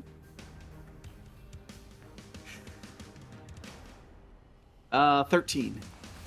It flies right past your fingertips. Like your fingertips touch it as like electricity kind of like arcs across your fingers. It slams into the side of the shed and goes. As that noise happens, you I'm gonna say this right now. You hear two robots fly over. Uh-oh. One of them goes, "As we are missing 2 guests." Finding. One of them goes in a different voice. Finding. And Harper's just standing there, kind of like with his hands up, and he's like, Did I do something? I think we He's just whis- got there. Did you leave the shed door open? The shed door is obliterated. gone, I think. There's just an open It's about as doorway. open as it's gonna get. One of them flies over and sees the broken door. No, there You is hear no it. door. It's been obliterated. It exploded. Yeah, the no door. Looks at the no door and goes missing door. You see one of them poke their head in. Probably roll a stealth check, both of you. I want to do something. I'm gonna roll a athletics check. You hear it like flying, and then you like hear it like land onto the ground with a little. Hold on. Rolling an athletics check. It's super slow. Cause lag. My athletics check is super slow. What the hell? It's athletic, not slothic. I only rolled a 6. No. Six I'm on just- stealth. So I'm looking at what I rolled and I'm like, no. You rolled low. An 11. Rolled horrible. He's like trying desperately to hide, but like he's inside the locker, but the locker is like going like shaking, like rattling, making One robot noise. looks in. Like one sees Ace, another robot coming in after here sees the locker. They both see you. Or they both like one of them grabs the locker and swings the door open. Freeze. Hi. I'm gonna grab the robot, and I'm going to roll a my ability, which is my unarmed strike. Roll a hit, and it's gonna take forever because dice are slow rolling on this thing. So I have to see what the number is before I like get it. Ooh. How does a give me a moment, Esther, register the number. 16 plus 4 hit you. Your AC. That it's the robot, yeah. Alright. That's a dirty 20. I'm gonna roll attack damage, which is 3 damage. As the creature basically goes flying across the room in a ball of sparks. He just shot like basically like a hand like magic missile, but mechanically it's lightning bolt. The thing gets shot back and actually goes through the shed's wall. And the guy Harper looks at his hand and is like, "Ooh, well that's useful." The other one quickly looks at you and you see its eye turn from like some purplish color to a red. you should do that again. Can I cast guidance on Harper for the next one? Okay. Sure. All right. Which basically, I'm gonna basically like pat him on the shoulder and say, "You do that again." And basically he says, "Oh, I can." This only affects ability checks, not attack rolls. Yeah, but he says, "I can do that," and he's going to dash towards the other robot with his As you're dashing, you 30-foot movement. As you're dashing, you see it put its hand up to like its where I guess an ear would be, and you think it's saying something, but you can't hear it. You're rushing at it. All you hear is wind. Yep. And the robot is going to take let me see how much damage this is going to be. Because now that I'm in range, the robot needs to make a dexterity saving throw. Ah, yes, the robot must roll. Roll, robot, roll! It got a 13 plus a 2.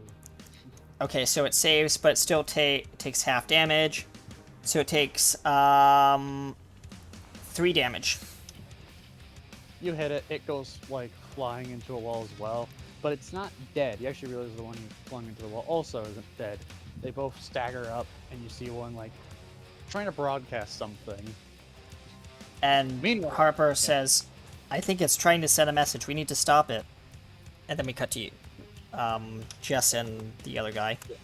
Baxter is like, well, anyways, well, judging by, so like you hear like a ringtone, and he like mutes it, and it goes again. What? He says while pushing a button, and just Your two civilians are attacking. At least one of them has powers. What? Well, I think we have one right here, but... Well, I have to cut this a little short. Because apparently the dear civilians that it was not gonna hurt. Heard at least two of them need a whooping! He says while pushing a button. Yeah. She'll say, yeah, not if I get there first. And she'll zoom off. Are you go- Well, anyways, about that remote. He says, was while pulling the remote out broken, pulling the needle thing out, fixing the button real quick, just going, and it will go back to that because he'll be fixing that in the corner. Yep. As you are flying towards what appears to be two of the robots making their way towards a shed near Savage Downfall. Like they're flying on over to it, and you see like two holes in the shed. And smoke rising from the side of the shed. Yeah. Yeah, she's, if they're below her flying towards the shed, she's basically, for all intents and purposes, going to dive down and, dig her foot into the back of it and slam it on the ground, surfing on it as she lands. Roll me I guess a dex in that case. Acrobatics. Yeah, athletics. Acrobatics. Acrobatics? Okay. Oh, acrobatics? Okay. Yep, give me a sec. because it's an acrobatic stunt. You are a stunt person, so yeah. Yeah. 18. Cool. I guess, how much damage would that deal to them? 3. Yeah, 3. Okay, 3. This is kind of like an unarmed strike. You like push it down, it grinds against the ground as you see panels of it start grinding off. Like, and all of a sudden it slips from under your foot as it gets caught on something. Yep, and she'll just kind of hop and then just continue to walk towards the shed. You didn't get the other one flying though. Yep. Yeah. As Well, you can roll a perception on the one that's Yep. flying.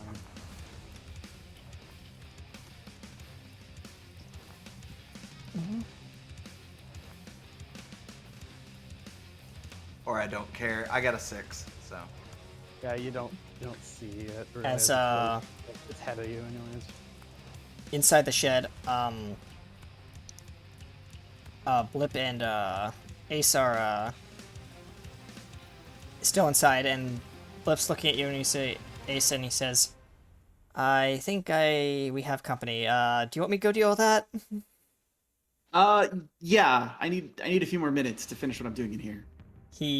There's another flash of light, and now he's outside, standing next to the dead robot, and there's a hovering person on top of the robot.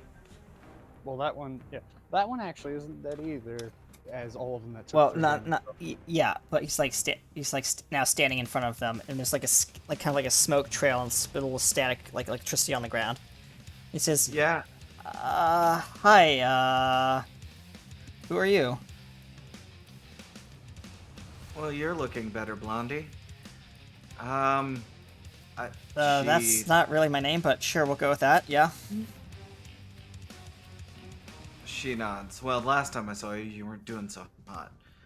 Yeah, I was a little shaky. Right. So, bit of fill-in. These little robot things, and she stomps on the one she's on. Yeah, you do one damage to it, and its head you see. Yep. Yeah. Apparently created by a former park employee, because odds are he's not keeping his job after this. Lovely. Kleptomaniac, contractor. Where have I heard this story before? Well, you didn't He hear says that as he part. picks up the, Never heard that. well, Never heard that. no, he's like kleptomaniac, employee, yep, picks up the head and just punts it across the park of the robot. You just see this head go. That other robot is here. You see it fly over, and you see it holding a gun, a weird gun with lights on it. I thought weapons weren't allowed in the parks. He turns and says, "We probably should deal with that." It goes freeze. The gun starts glowing, like the end of the barrel starts glowing. Yeah, you first, and she'll raise her hand again, and darts will fire from her hand. I think we're gonna have to roll for that one. I have to roll too, so you know. Yeah. Yep. I'm just gonna treat it as a longbow since I have it Yep. equipped. Mhm. So Yep. 18. Oh, you hit it. Yep. Let's roll for damage. It rolled and yeah. 7 damage. Oh, you kill it. I was gonna say, how's a 13 suit for like actually hitting you, but no, you hit this thing with like 1 or 2 darts. It goes. It falls to the ground with a loud boom.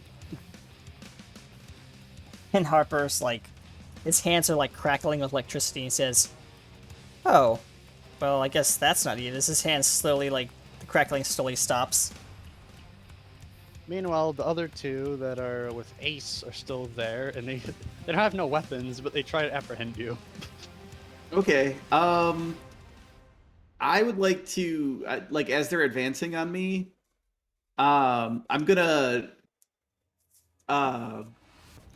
look at the work table nearby and just like pound a fist on the wall, and sort of like in Rube Goldberg fashion, like something like a big heavy piece of machinery falls off the shelf and causes one of the wrenches to like lever and spin in the air, and I'm basically using catapult.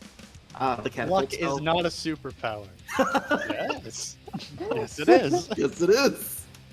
So, but yeah, I'm casting catapult, which I think is I think the robot's got to make a dex save against a DC of 13. Mm-hmm. It has like a dex of like 12 plus 3. Oh, That's okay. six. So it misses. Shoot. Yeah, one of them quickly dashes out the way with their thrusters. Also, they both look very damaged. These robots were made quickly, not hardy. All right. Then when that doesn't work, I'll pick a nice heavy hammer off the work table and I'll say, "Don't come any closer."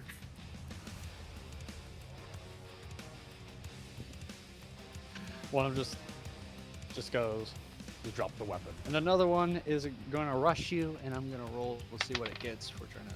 Oh, no. I roll to see what it gets to try and apprehend you. Like, try to like pin you down and knock the weapon out your hand. Uh-huh. A 20. A nat 20. Well, that'll hit. Okay. Just a nat 20. Thank you, dice.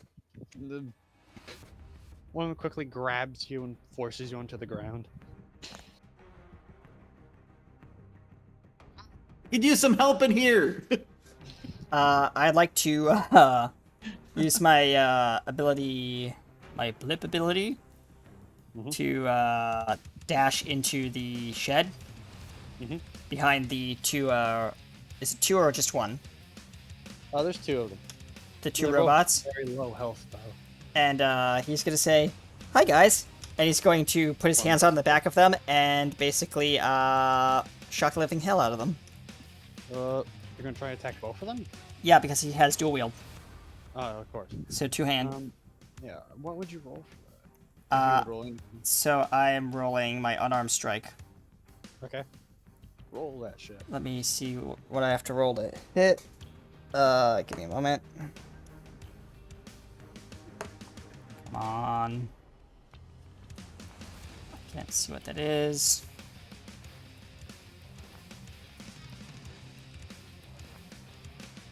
And will it register?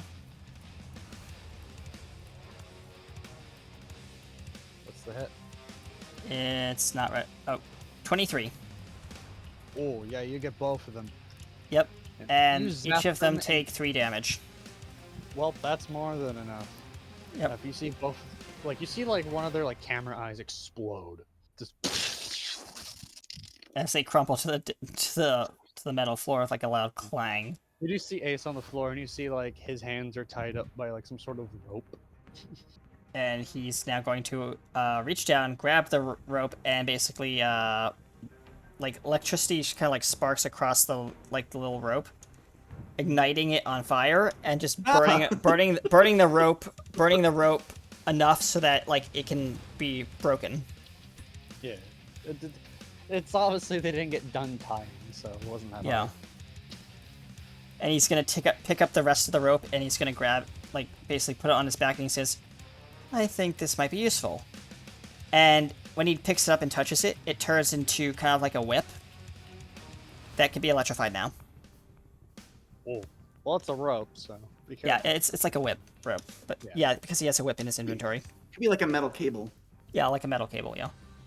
It could have been a metal cable they were tying with. But Yeah.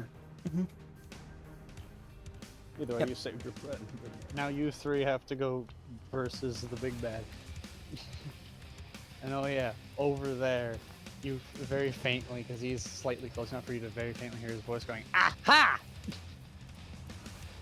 He's just peering through one of the windows in the shed.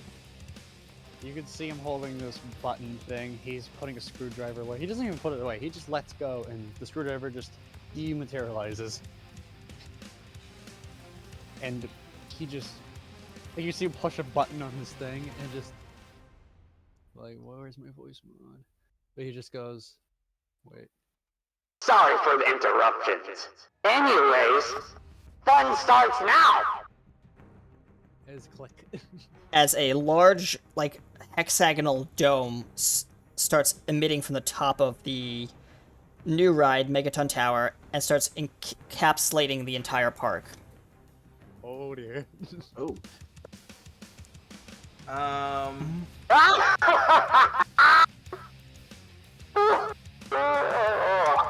I gotta kick out of that one.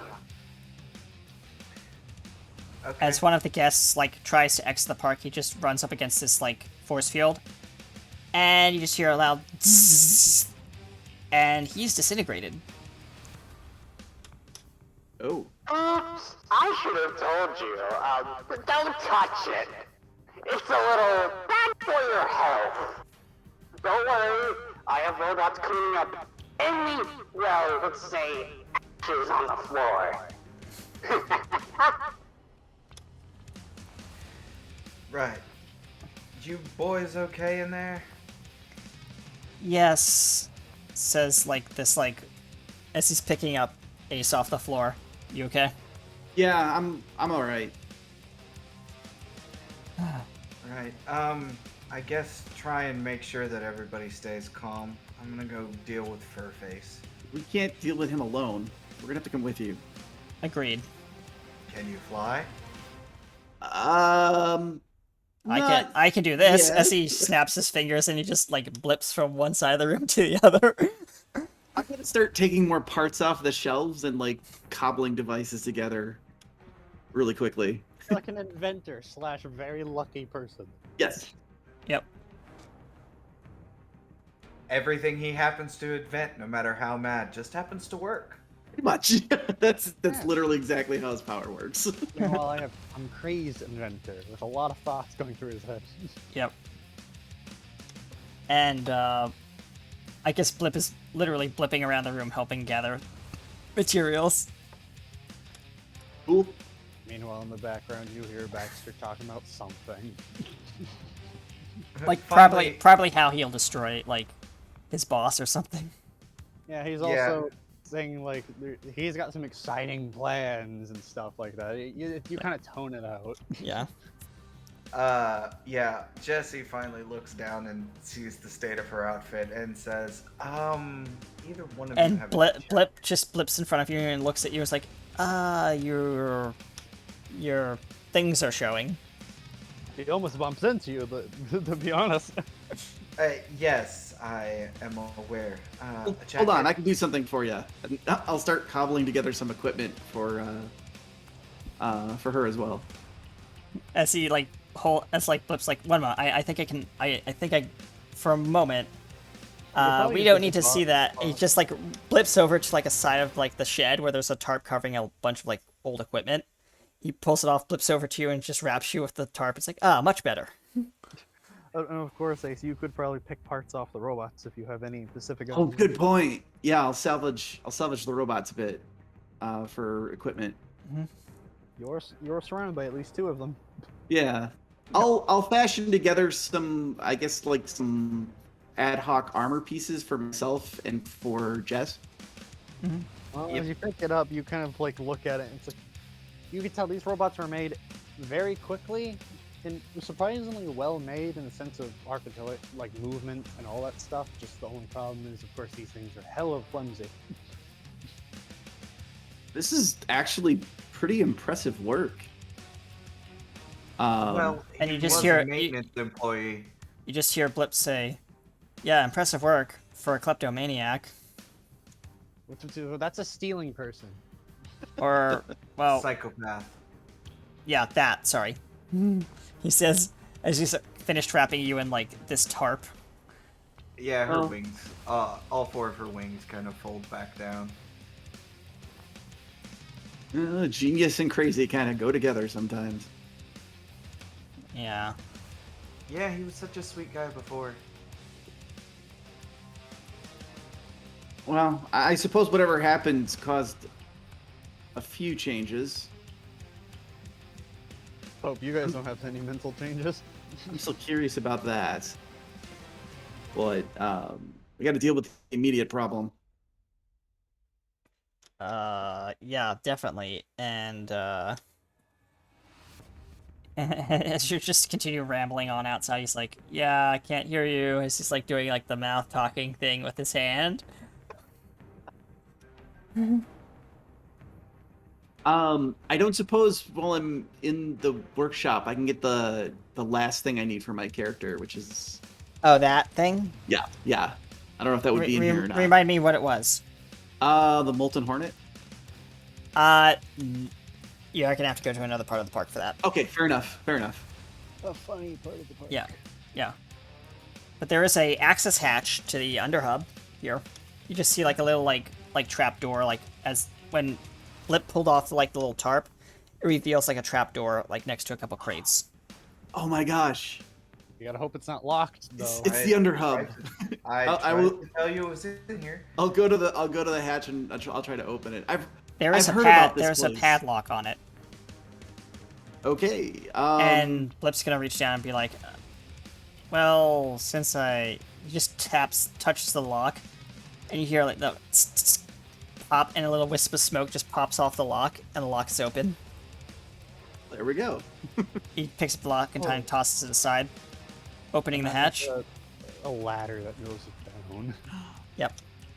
Oh my god, I've been dying to see this. Same. Great. To the underhub. And here we find one of, because it's not well lit down there, we find out one of Jessie's other powers when her wings brighten when it gets dark. Nice. To basically, it's akin to fairy fire. Yep. And when Harper comes down, he's already dashed down the down the ladder, and he's like at the bottom. He's like looking around, like left, right. He's Roll like perception while you're going down. Oh, okay. Give me a moment. Perception.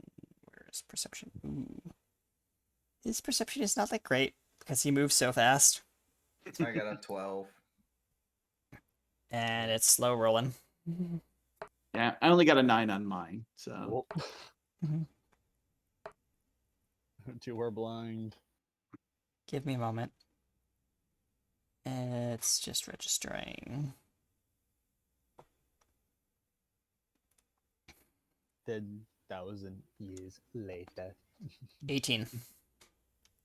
Well, you hear it somehow.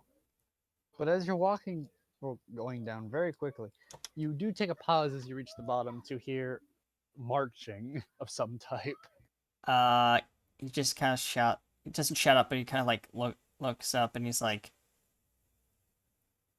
looking around. And he's like, and then he blips back up to like the top of the ladder, and says and shout and kind of whispers because you guys are still getting down the ladder. He just says, guys, I think we might have company down there. As he blips back down to the bottom. Like, it's small. It's definitely a small tunnel, so you don't Yeah. think there would be a march crowd in the small tunnel, but you Yeah. imagine there may be a bigger tunnel that this is connected to. Yep. As he split back down, he's like, and also like, his body is kind of glowing a little bit, like kind of giving off a little bit of natural light. Probably from the electricity. Yep. Mm-hmm. So, Ace has no problem seeing in this point. Yeah, as you kind of like are looking down, and your vision kind of just goes into like infrared. Oh, you got- well, there's that too. Yep. You got like the bottom, you got the top. You're lit up in all ways, man. Yep. And Blip's just kind of looking left and right. And it's like, need to be very quiet down here. I don't think we're supposed to. Well, technically, we're not even supposed to be in this part of the park, but I believe we're in the Underhub. Yay! He He says this really quietly. And she kind of looks and says, "You can speak for yourself. I work here." Oh, As you work guys here. all get to the bottom. You both still start faintly hearing the same thing Ace did, but a lot quieter, of course, and that is, of course, the marching echoing down. There's more robots down here. It's a lot of marching too. Like it's all like single file, well, not single file, but like it definitely sounds like a bunch of them all like marching together. Yeah. And Blip's gonna be like, I mean, we could I could scout out. I mean, if you think that's safe. I got it, she says, and she'll start to hover and then shrink to about 2 inches and flitter off. And she fly right in front of his eyes, like, well, that's impressive. I didn't know she could do that. I didn't know anyone could do that. Neither did I. And you- your tiny little voice is like, go ahead. Well, to be fair, I didn't know I could do this until, well, I woke up. So, you know, she just kind of Flies off. shrugs her shoulders and flies off. As you like fly, as closer you get, because you're smaller and stuff. For one, the marching definitely sounds a lot more louder for when you're getting closer, but also smaller. So yeah, it definitely gets really loud, and then you can finally see like just a little peek of what's going on outside in the main hallway. You know, the hallway where all the workers and mascots go. And Yeah. Where all the spy- mascots have been probably non-exist. Well, they're not there. And they're, you just see marching troops of robots. A lot of them, and some are bigger than others too. You see that apparently in his free time he also made more of them. In type category. You see a lot of them have weapons down here too. Not all of them, but a good portion of them do. Yep, she'll kind of like fly into a corner and watch them, and she'll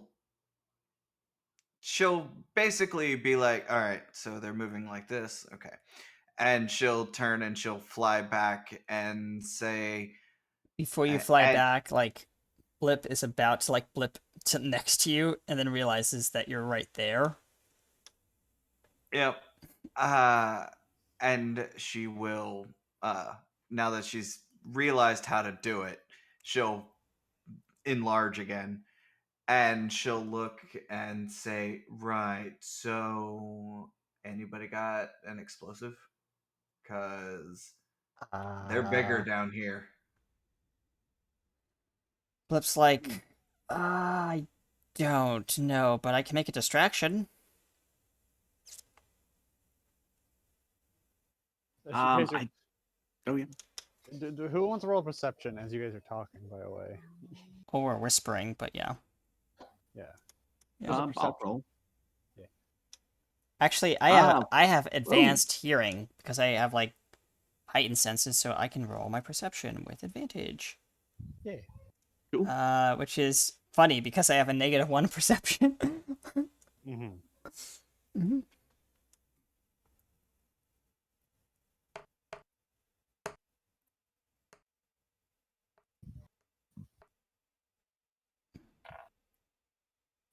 that shit.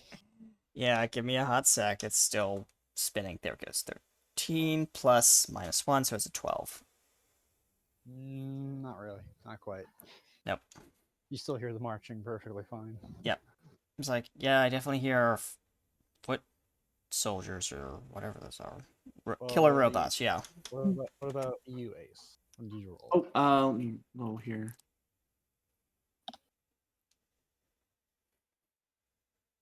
Oof, 21. Well, you hear pretty good. You hear the march, but you hear it getting further away, like it's finally stopped. Like you hear them going away and leaving. Like there's just the flow has stopped. Whatever has been cranking them out, or just where they're all coming from, has finally like ran out of them coming from that. Oh, okay. Well, it sounds like the latest production run has stopped. Maybe that means we can get to the machine that's making these things while there's a lull. Well, I don't know my way around here, so he tries to blip and just blips right where he was standing. And of Yeah. course, Jesse, you have no remembrance of a fabricator here, so you have no idea where that would be coming from specifically. No, but she does know the catacombs, as it were. So she'll say, if there's anything large, it'll be this direction. This will lead where everybody gets ready. Yep. And Blip's just gonna kind of be like, tries to blip again, blips right next to the ladder.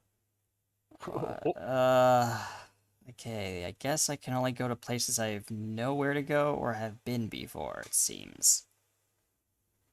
And this ain't one of them. He just shrugs and starts walking behind you, Ace. Okay. To follow. I'll. Can I attempt to use like my knowledge of like what the park's layout should be to kind of take a good guess of where the center would be? Yeah, you could. You are on the. I will say this much as Jim. You are on the east end of the park. You need to get to the west end of the park, or somewhere there, if you need to get your particular item. So you have to cross through the center hub, where a lot of the action's going to happen. Or would happen if it was normal day at the park, but it's not a normal day at the park, so yeah, continue. Okay. It's a fun day at the park. Yes. It sounds like either way we're going to want to cut through the center hub. So I'll try to get to I'll try to guess where the center is. Lead us there. Jesse will notice you're going one way and say, no, it's this way. And she'll turn towards the right. If you're sure, okay. And Blip walks by like one of these like kind of like one of those like dumpsters, but like it's like an open dumpster kind of thing, and he just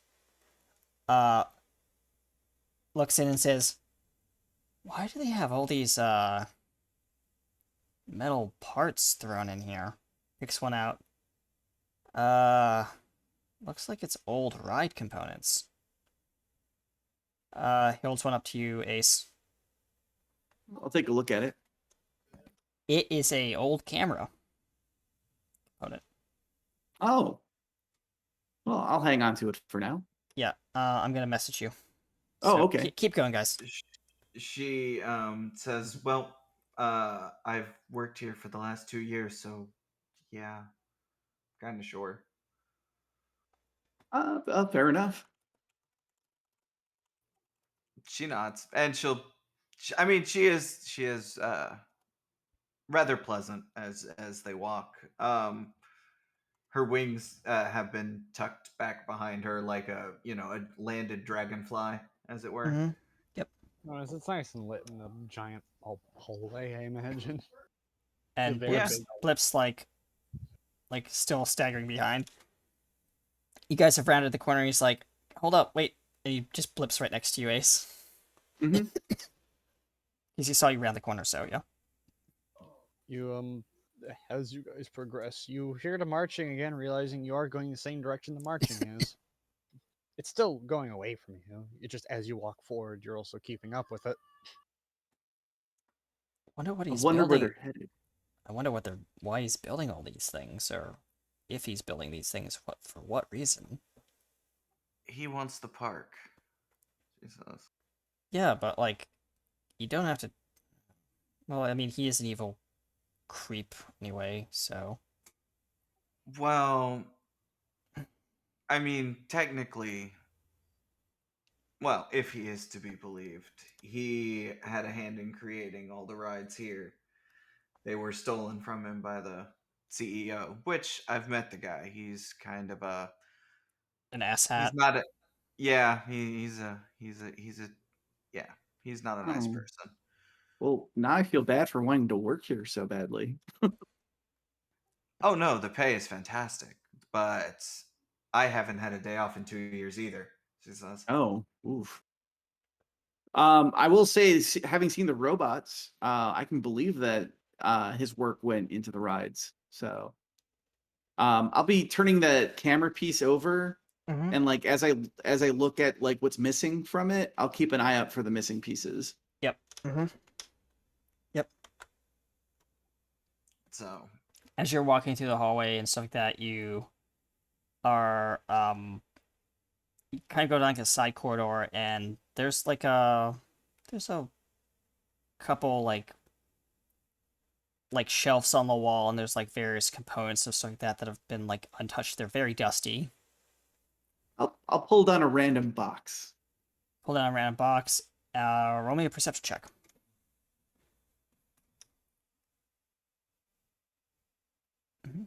As you're rummaging through this kind of large box. 18. You find some various wires and like servos and a couple like maybe one or two like Arduino boards.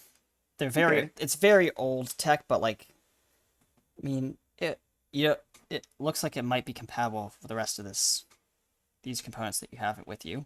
Oh, this takes me back. I'll like wire the Arduinos in, and then I'll start attaching some of the other servos around it. Yep. And as we're walking. Yep. And you Blip's like looking up ahead, and he says, "Oh, I think I found something that you might need." As he blips over there up ahead, and you just hear like a loud foot soldier kind of like moving like around the corner, but not like in his direction, like away, moving away. And he blips back and just hands you a rechargeable battery pack. Oh, perfect. And a small little crystal like canister. Okay, I'll plug those in. What are you crafting and walking? Yep, he is. Whoa. And it's been about maybe like an hour down here. And Blip says, go ahead. As you're walking forward, you get close to what you assume is the center, of course, but you hear something, of course. You hear shutter noises or something, and then you, of course, hear what sounds to be that fur boy's loud mouth in the distance. It's not enough. You can barely understand him. You just hear him going something in the background. We should get closer and try to figure out what he's trying to do next.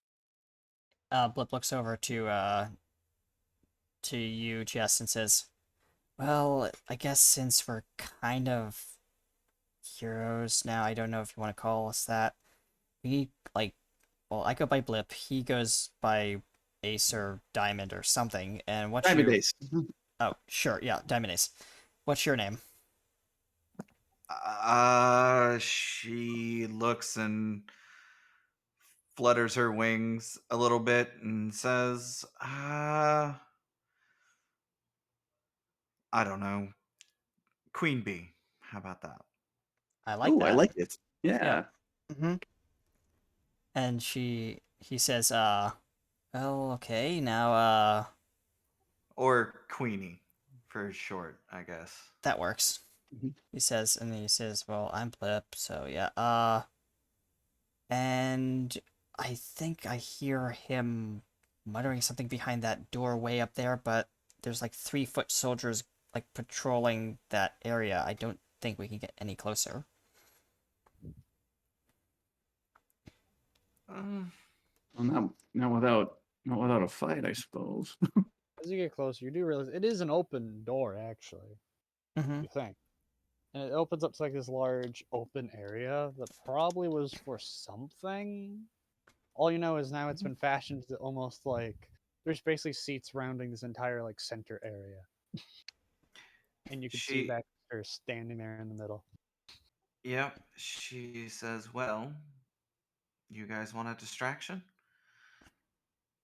Sure. This will be fun.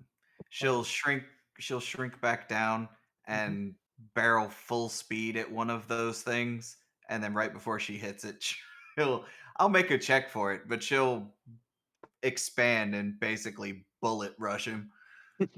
Bullet rush who? What are you going for? Baxter. One of the Robot? well, Oh, yeah, robot, one of the robot. foot soldiers. Yeah. Yeah. But she's hoping to push it through the door. Mm-hmm. Ah, Okay. roll. That would be a athletics check. Yes, roll your athletics. You should be good at that. It's your job. Yeah, with a 22, yo. You do it. Mm-hmm. You see him, Baxter look up to it and go, "Hey, watch where you step. I'm talking here." Anyways, like you see like all these robots sitting around these like bleachers all around him. He like Yep. puts his hand up to like you know like when you put your like hand up to like the top part of your nose, like between your eyes. Yep. Like, anyways, today I'd say is a little successful. By a little, he says while talking, because you're close enough to hear him now. Mm-hmm. Yeah. Well, I got the dome up, and I've made more troops, of course. Very good.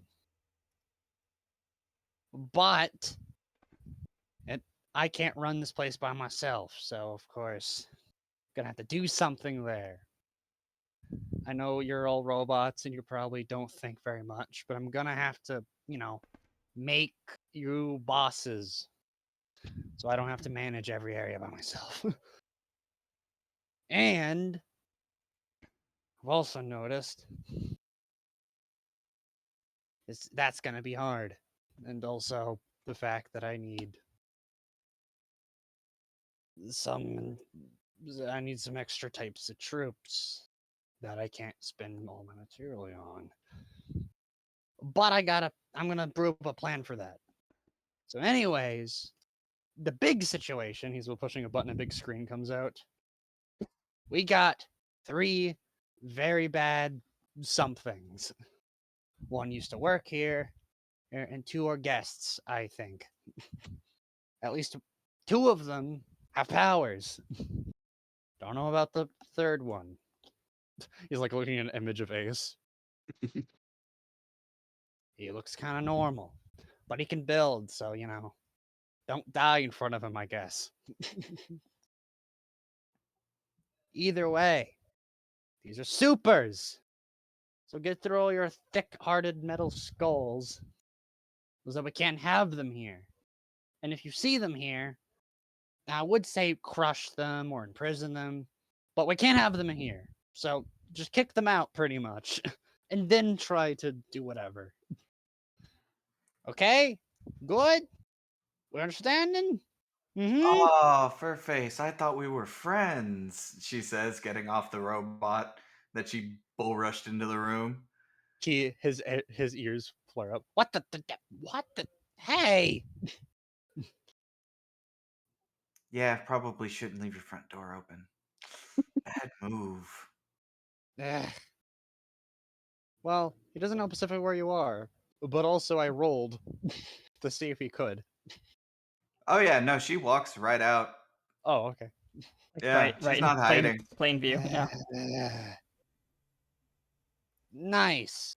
Cool. You're here. Nice. Hmm. Oh, but of course, that was completely unexpected. And when I say unexpected, I mean completely expected. He says, "Well, pushing a button." As a force field goes up around you.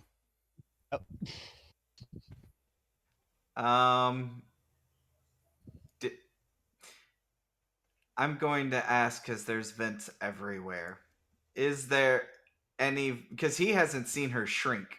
So are there vents where the force field has come down, like above No, her? imagine you're standing like well, it's basically a dome around you, so above you is also blocked. Yeah. Oh, well. So then she unfortunately, won't do that. Yep. You two though, like you two just see her get encapsulated. Ooh, we have disabled robots at the ground, right? No, the robot got shoved in, but I didn't got get shoved in. destroyed. Okay. Shoot. Yeah. I'm gonna like try to peek into the room and see if there's a way that I can like get around to another console without being seen. Yeah, Right. she's gonna keep talking, and she was gonna be like, "Oh, and Blip's gonna lock look me in a over. cage." And here I was going to ask you to dinner after work, but yeah, oh well. Well, I'm just doing that because of security reasons. Now, I would, of course, still love you to join me. But if you don't, well, just because we're coworkers and you're probably the only one that didn't hate my guts, I'll, just kick you out of the hub. So what would it be? Join me or get kicked out? And don't think I forgot about your friends. Gonna roll. Well, I mean, Yeah. to be completely frank, it's kind of hard to say yes when I'm surrounded by a force field and my wings itch. Well, you could still move your arms. He just like moves his arms around like the convey. You could do that. It's not wrapped around you. It's just very enclosed. It's different. Come on. She nods and says, "I still have to outstretch them to reach behind me." Ah. Meanwhile, anyways. Blip and Ace are like behind the other side of the door, or the door entrance. Blip, I'm assuming so that we can fast forward things, has taken out at least the other two guards at the Yeah. entrance. You two are gonna have to roll me a stealth now. Go. All right. Against him. I am not great at stealth. I am. +2. Good news. Maybe I can make a distraction for you. Mm-hmm. Yep. Yeah, I rolled a 9 on stealth. Oh. What do you roll? Give me a moment. It's still doing a little. I roll a disadvantage because of my like improvised armor. So We are great superheroes. We are great. You're good at the game. 8 + 2, so 10. Nope. That does not beat a 21, sadly. That he rolled for his hearing. He like punches the robot like loudly in the chest and sparks. As he you're rips out talking like to him, the energy core. Jesse, as you're talking to him, you see his ears twitch. And you see them like shift. He goes, anyways, he says, we're pushing a button. And Ace and Blip, you both get encapsulated in cages as well and floated over. Ooh. What's up with all of you and being so... Anyways, you made my life way easier. Of course, I could imprison you, but knowing your, stubbornness, you're gonna break out somehow. And so what's the point of closing you all in boring rooms? Anyways, the ceiling opens up. And your cages are now floating. Well, your shields. Wait, I was hoping we could talk. Well, I'm a big fan of your work. Oh. Yeah, he actually wanted to work here because of you. Well, I'm flattered. Unfortunately, I never got credited for any of my work. It's in my room. That's grossly unfair. Doesn't stop your diehards, Louis. Yeah. Well, I'm flattered. And interested. But you two, he points to Ace and yeah. and Queen Bee. You two Unless you have anything to say, you can leave. He says while lifting his two hands up, and you're being lifted out of the ceiling. Blip is going to blip into onto the like the little like cup thing that Baxter's sitting in. You're gonna have to roll me a strength because you're gonna have to break through the shield through your energy. 'Cause You're Okay. trying to override. You're trying to override an energy with energy. Yep. Fair enough. Rolling a strength saving throw. Because that's basically what he has to do to break out. Come on. Oof.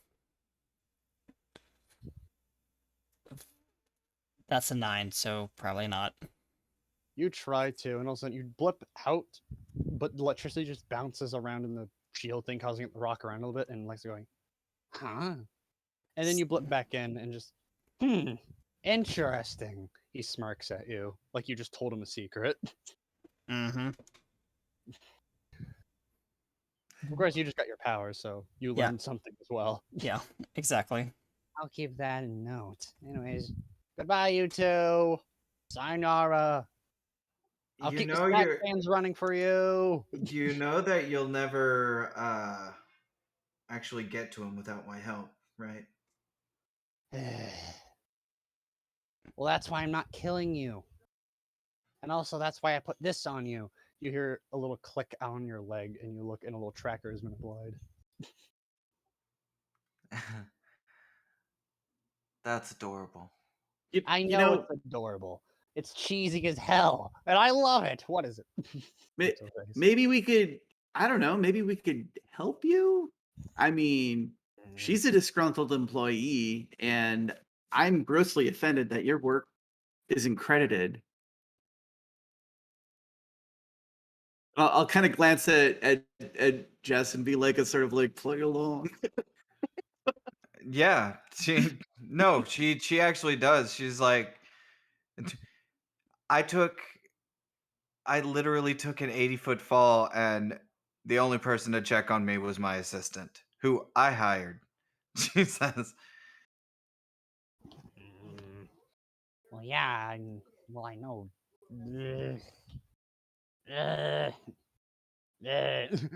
He just like puts his hand on puts his head on the console for a second with a.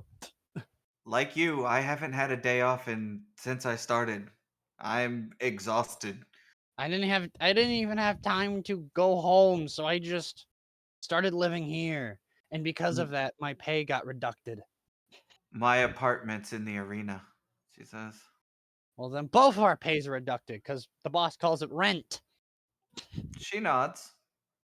Ah, I'm in the Do they same at boat least you have a are. do they at least have a dental plan here? Because I'm really rethinking my thoughts about the hire thing. I don't know. He grips his he's trying to talk, and he looks pretty calm for a moment, and all of a sudden his eyes like shoot open, and he grips his head. Ah! Ah! Oh. He grips the console. He looks both at you again, but he looks a little more loose. He looks a little more off his rocker again. Okay. I just thought about it, and for some reason, I feel like you two are just trying to get behind my line so you could stab me in the back, right? No, absolutely not. I will actually roll persuasion because she actually isn't. Like, she really thought like he was a nice guy. I don't mind being friends with him. Like, she's still trying. Okay. Like, it's obvious that it's not like it's obvious that he was buying into it until all of a sudden something happened in his head. Yeah. You have no idea what's wrong with him at the moment, but you feel like whatever this power he got is not helping his mental state. She got an 18 in persuasion for sincerity.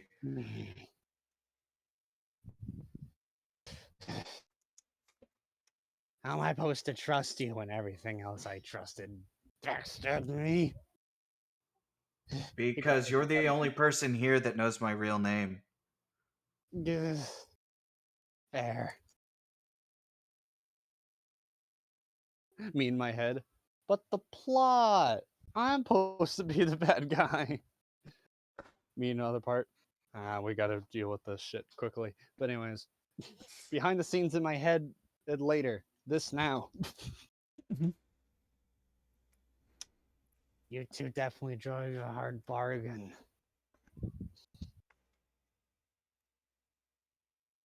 Interesting that you two want to join. He keeps twitching every now and then. But of course, the possibility of betrayal is almost 80%. One of the robots leans in and says, "Correction, sir. 95%. Yes, shut up! There was also a percent you're gonna correct me. That is 100% accurate." He grips his head again. Ah! Head! Ugh. He shakes his head a little bit. With seeing him get frustrated just to see what he's going to do, she's going to focus on the robot, and a little daffodil's just gonna pop out the top of it. Just Oh, what's that supposed to do? It's awesome. make him laugh. What? What? You see him like struggling. Yep, she's trying to keep him happy. So laughter is how she was going with it. Ugh. I don't. This is just hopeful thinking. It's only about a maybe 9% chance that you have an answer for me. But you have powers. You figuring out of anything about the can't think straight. You know what? He lowers like the cage thing that Blip is in. I don't trust you. You haven't done anything to win my favor. But I'm gonna keep you around. Ugh. Blip, you lower Blip's cage? Oh, well, he lowers everyone's cage, but Okay. you were about to go outside. Okay. And he lowers you down. Yep. And Blip is probably close to the west side of the park. Well, along with he's Diamond. away. Hey, you two. I guess we could talk. He says we're giving you a little bit of a unstable expression. You can't tell if that's bad or just he's literally losing his grip. Maybe if he releases the cage, she's gonna flutter up, not aggressively. She's just gonna hover up to him so she can look him in the eyes and talk to him.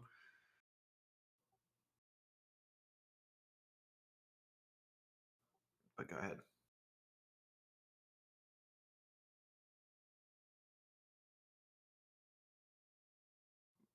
Sorry, my brother came in looking for Teddy.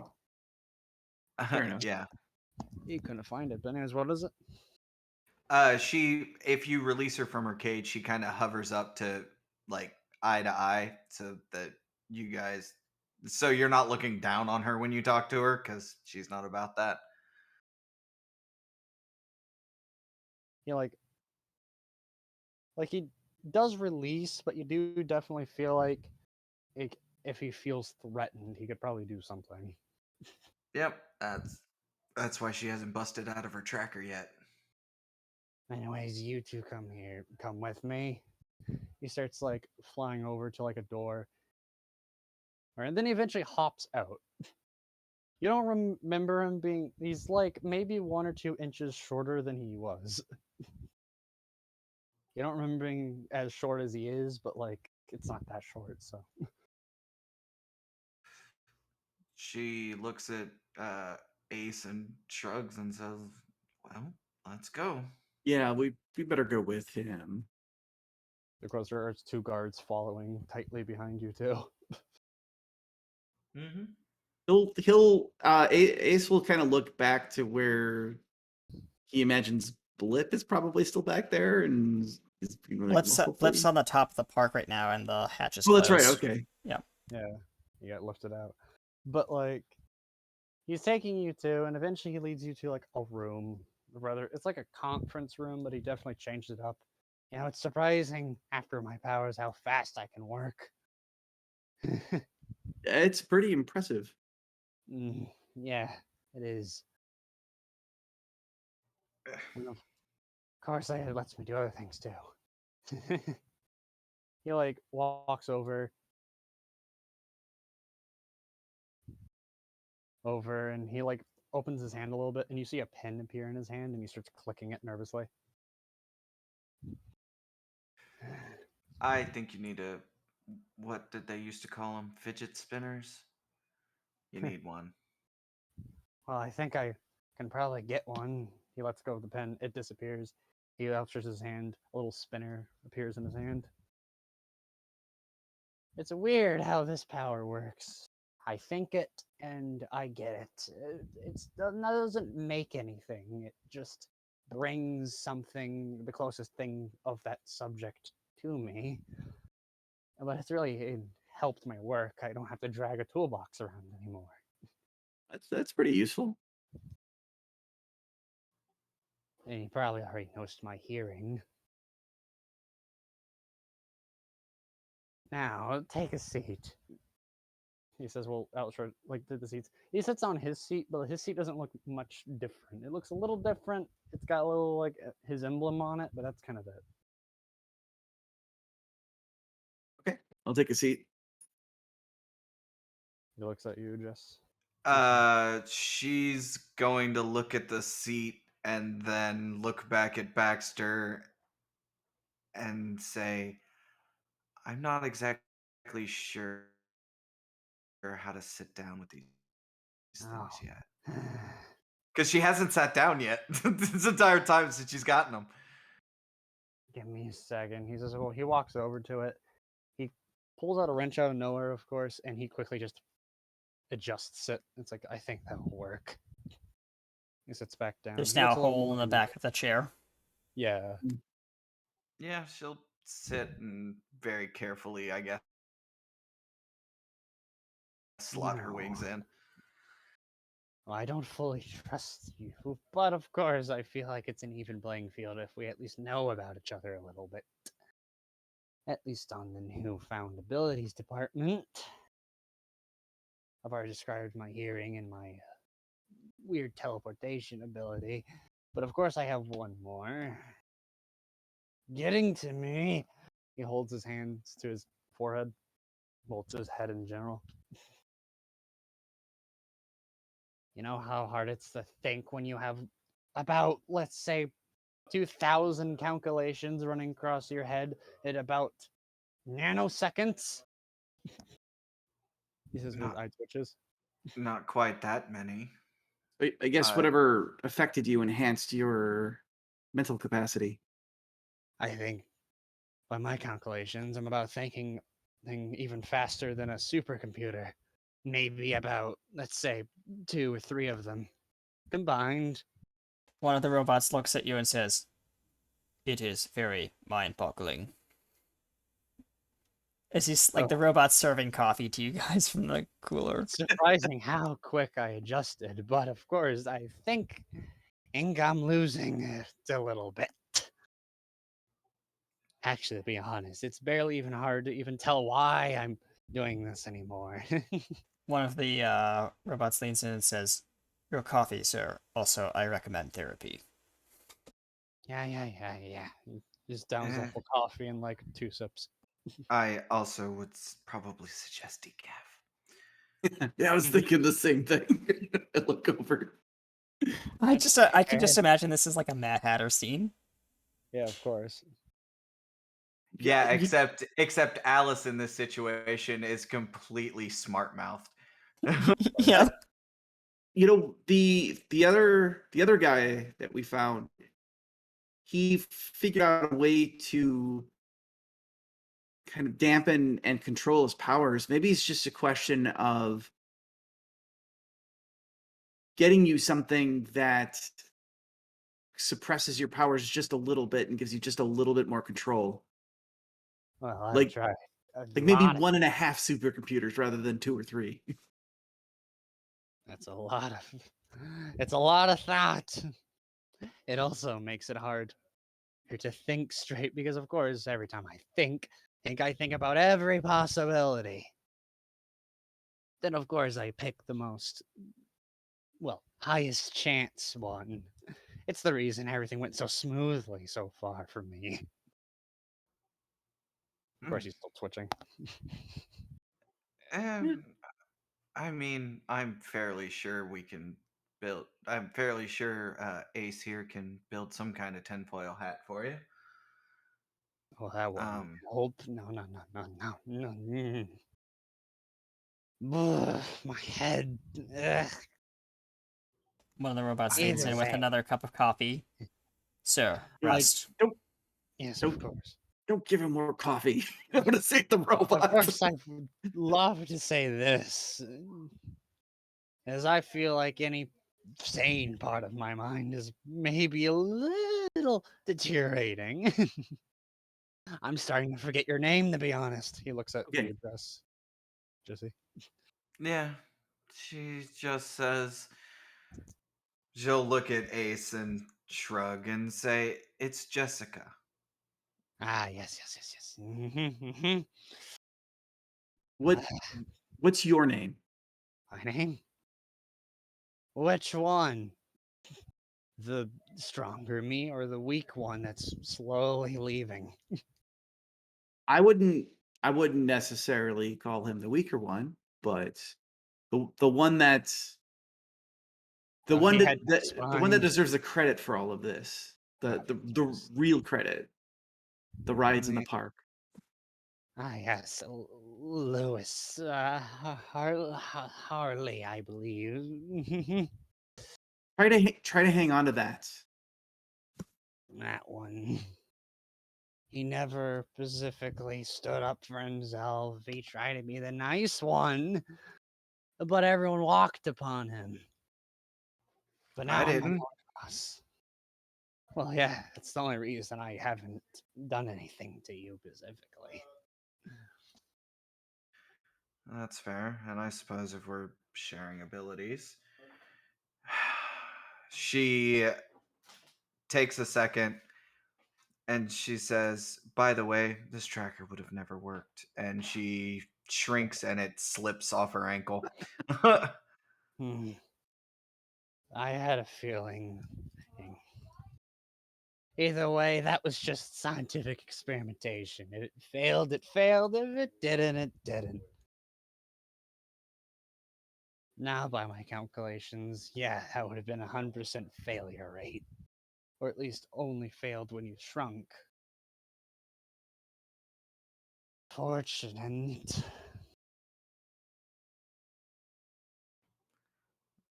Well, and you've already seen the other things, and apparently I can make a dandelion grow on a robot. That was fun. Give me a second. Yeah, that was adorable. Yep. B and Ace. For a very brief second, you kind of see in the back of your vision, like your subconscious, kind of. I'm here. What's going on? No, I'm doing something right now. Because Blip has been active for a moment. You guys see kind of like flashes of like back vision of Blip approaching the work shed of the Molten Hornet. Oh, okay. And he's holding something in his hand. This is another flash for you, Ace. It looks like maybe like a wasp or some kind of mechanical bee. Okay.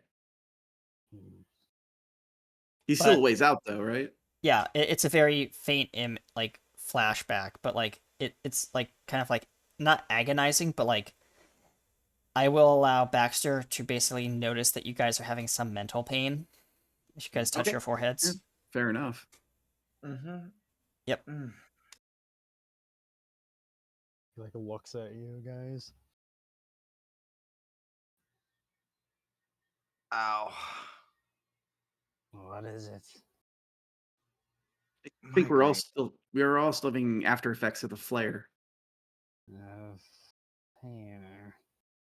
But either way, you, Ace or whatever, what's your abilities? Oh, You've well, intrigued me. I'm good at machines. That's more of a skill. Well, like, unless you're me, I guess. That almost became my ability. I've cranked out these things faster than I can even think. And I haven't even made a machine building them yet. You haven't? I assumed you No, had to have like some sort of a factory back here. I haven't got to that one yet. I just wanted the main push to happen first. So you're capable of making even more robots than you've already made. Yes, of course. Like I a world conquering army of robots. Technically, yes. I mainly relied on my own calculations of how many I specifically need. But just in case, I kept an extra 50 just in case. Oh, well, that was good planning. 47. Fair. I'm surprised. I actually only needed as little as I needed to take over the whole park. I only needed about, let's say, about 200 of them to take the whole park over. Well, I don't think they were prepared for this. I don't think anybody was. Well, yeah, and I only needed just the Well, weakest ones I built. You I can say seize on that. them and they break apart. Well, yeah, but you had to put them together quickly. You know, I will say, it did occur to me that somebody was prepared for what happened at the park. Like they had a rapid response to the flare that it was Yes, just of course. impressive. Those people tried to apprehend me before I ran away. I did notice that. Of course, that's when I got to my thing, of course, I still had it crumpled up, but I've, of course, found this. He says, well, throwing the paper into the air. And it lands. Got fired. Isn't that funny? The timing on that's a bit funny, that's for sure. That was the straw that broke the camel's back, we could say. If that didn't happen, maybe I would have stayed like this and, didn't cause a hostile takeover. Then I'm not going to stop, of course. What if I had a thought, and I'll glance over to Queen Bee. What if we tried to confront the guy who signed this letter? Well, he's already probably ran away by my calculations. Well, Actually, I sent spy drones already on the way to where I know he is.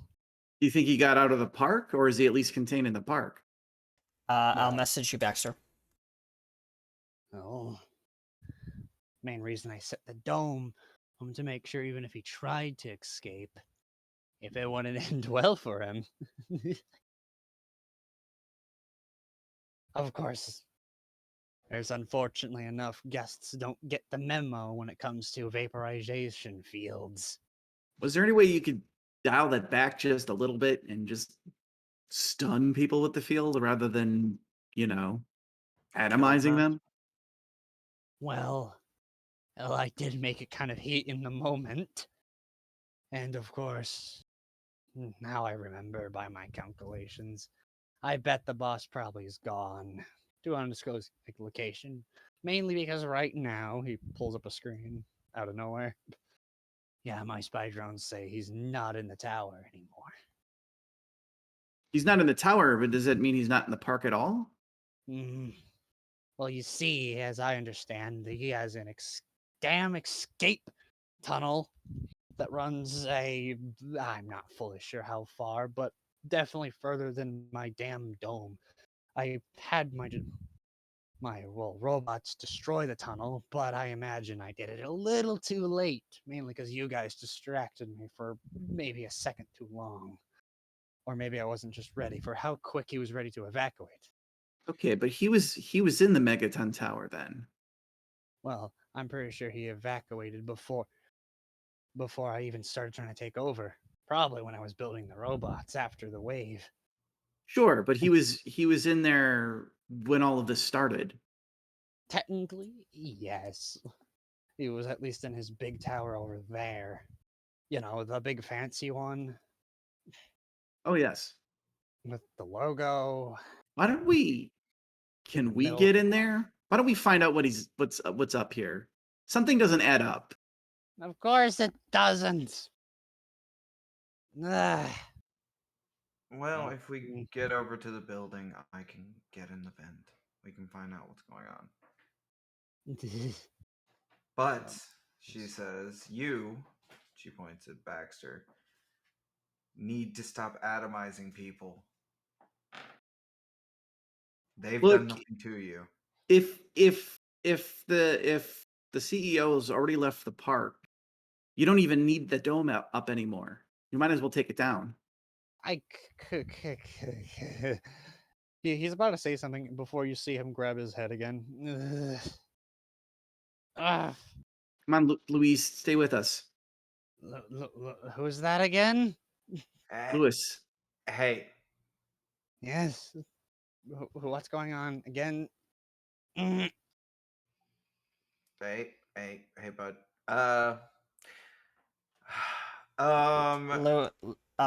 Baxter, you see a blinking light on your control panel. He looks. It's one of your drones checking in.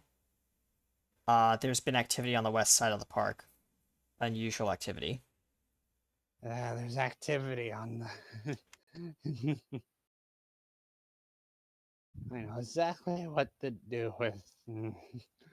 He pushes a button or two on his little control panel. Either way, I don't. What was I talking about again? Oh, We yes, are turning down the dome to stun, not atomize. Dome, the atom. I lose robots all the time to it. By my calculations, maybe about only 10, but that's still more. I mean, it's enough to even vaporize a machine. If you turn it down, it will only disable them. He goes to the control panel. He's turning it down, and then he pauses.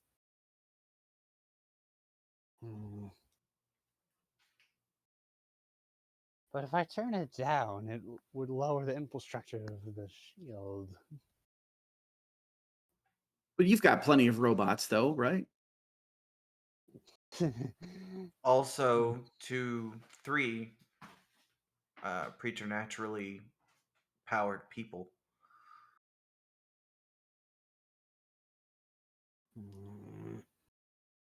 One of the lights on your panel starts blinking again. He looks. I'll read your DMs. Let me look for real.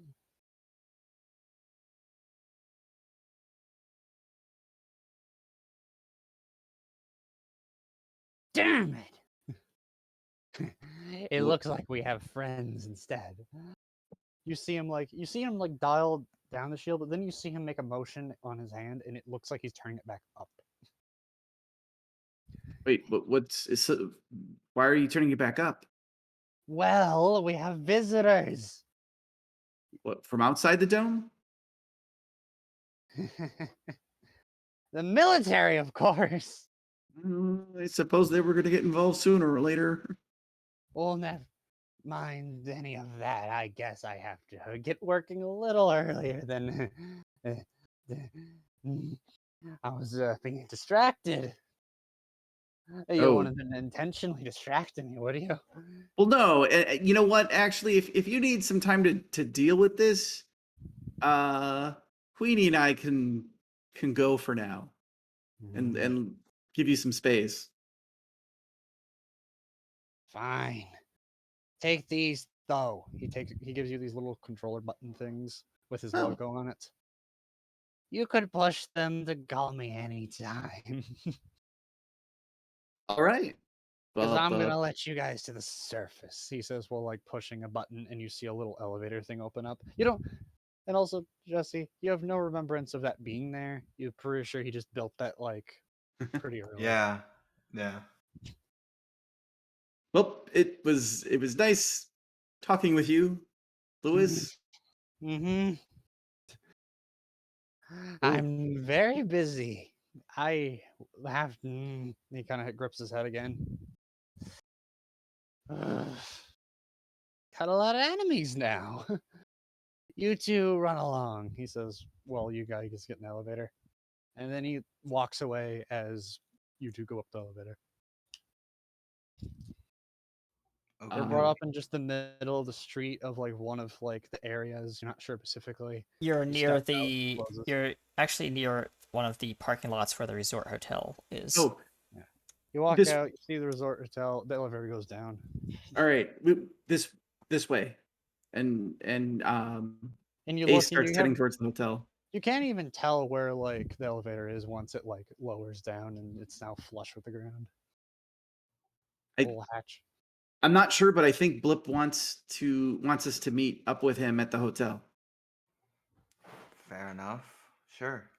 As you approach the hotel, you guys realize you are kind of, well, besides Ace, who looks completely normal, Queen, you're probably not going to make it in there, looking the way you do. Yep. You're either going to have to figure out a way to sneak Queen in, or you're going to have to figure out a way to get into the building without being noticed. And this building is very security heavy. Cameras, because this is like one of their like very posh like resort hotels, Yeah. so like the elites Yes. go That here. Yeah. controls most things at this point. But Yeah. but there's also the fact that, you know, she can become the size of a mosquito. Yes, that too. So have fun. Yeah. Okay. Well, you can sneak. I'm gonna rummage in my pockets and pull out the card that I got earlier. I think I can get in. She nods. Well, you're gonna have to open the door. And she'll duck behind one of the towers and just. Actually, this is what she's going to do. She's going to walk behind one of the pillars, shrink, and then kind of ride on Ace's shoulder. Okay, Okay. there's As a bellhop. as a spec. There's a bellhop on the door at the door. Good evening. So, Hello. well, not good evening. Good afternoon. Sorry. Welcome to the Heroes Core Towers. Things have gone down. Things have kind of calmed down. I will need to scan you to make sure that you are not infected by whatever radiation has occurred from the flare. As he holds up like this weird looking like object that's like kind of like a one of these like wireless thermometer things, but it's very like like it's more advanced. Sure. Can I cause an accident to happen to it? Roll Let's me a wisdom check, because you're influencing an object. Yes. You're using your luck.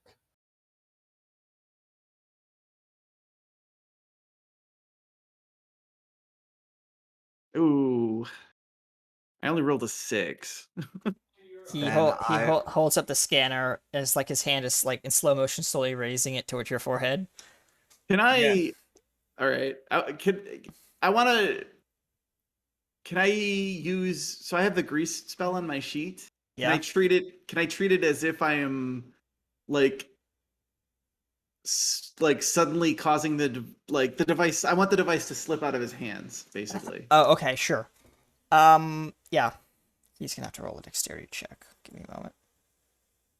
I think the DC is 13 if we're going by what's on my sheet.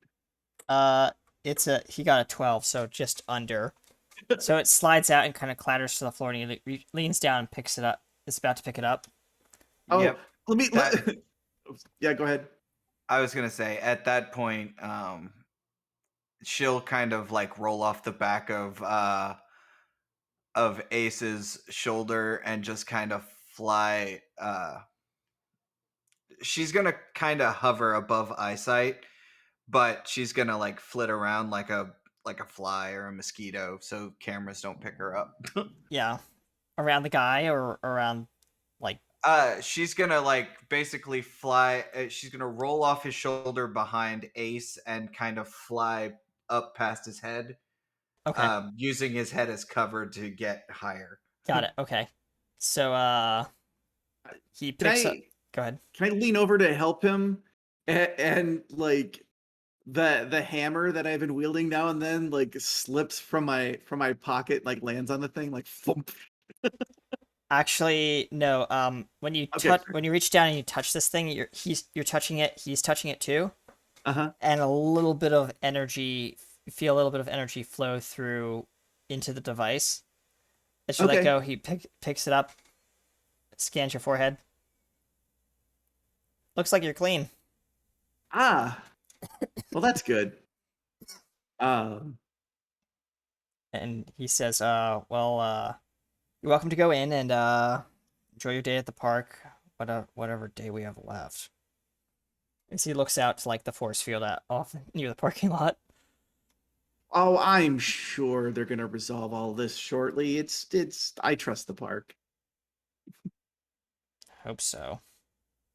He says as he stands at attention, waiting for more guests. As you go through the revolving door. Thanks again.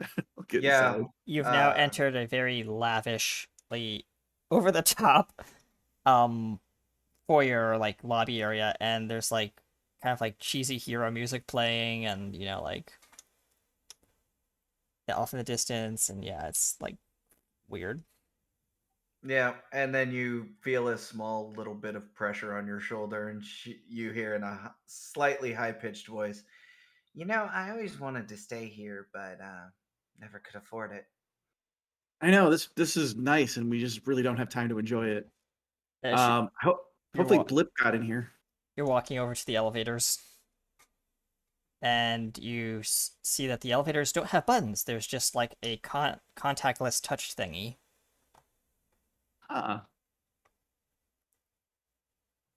Okay, I can I'll give this a try. So I'm gonna close my eyes and just kind of touch it at random. see if I can get it to work. Roll me a persuasion check. Okay. You're influencing tech.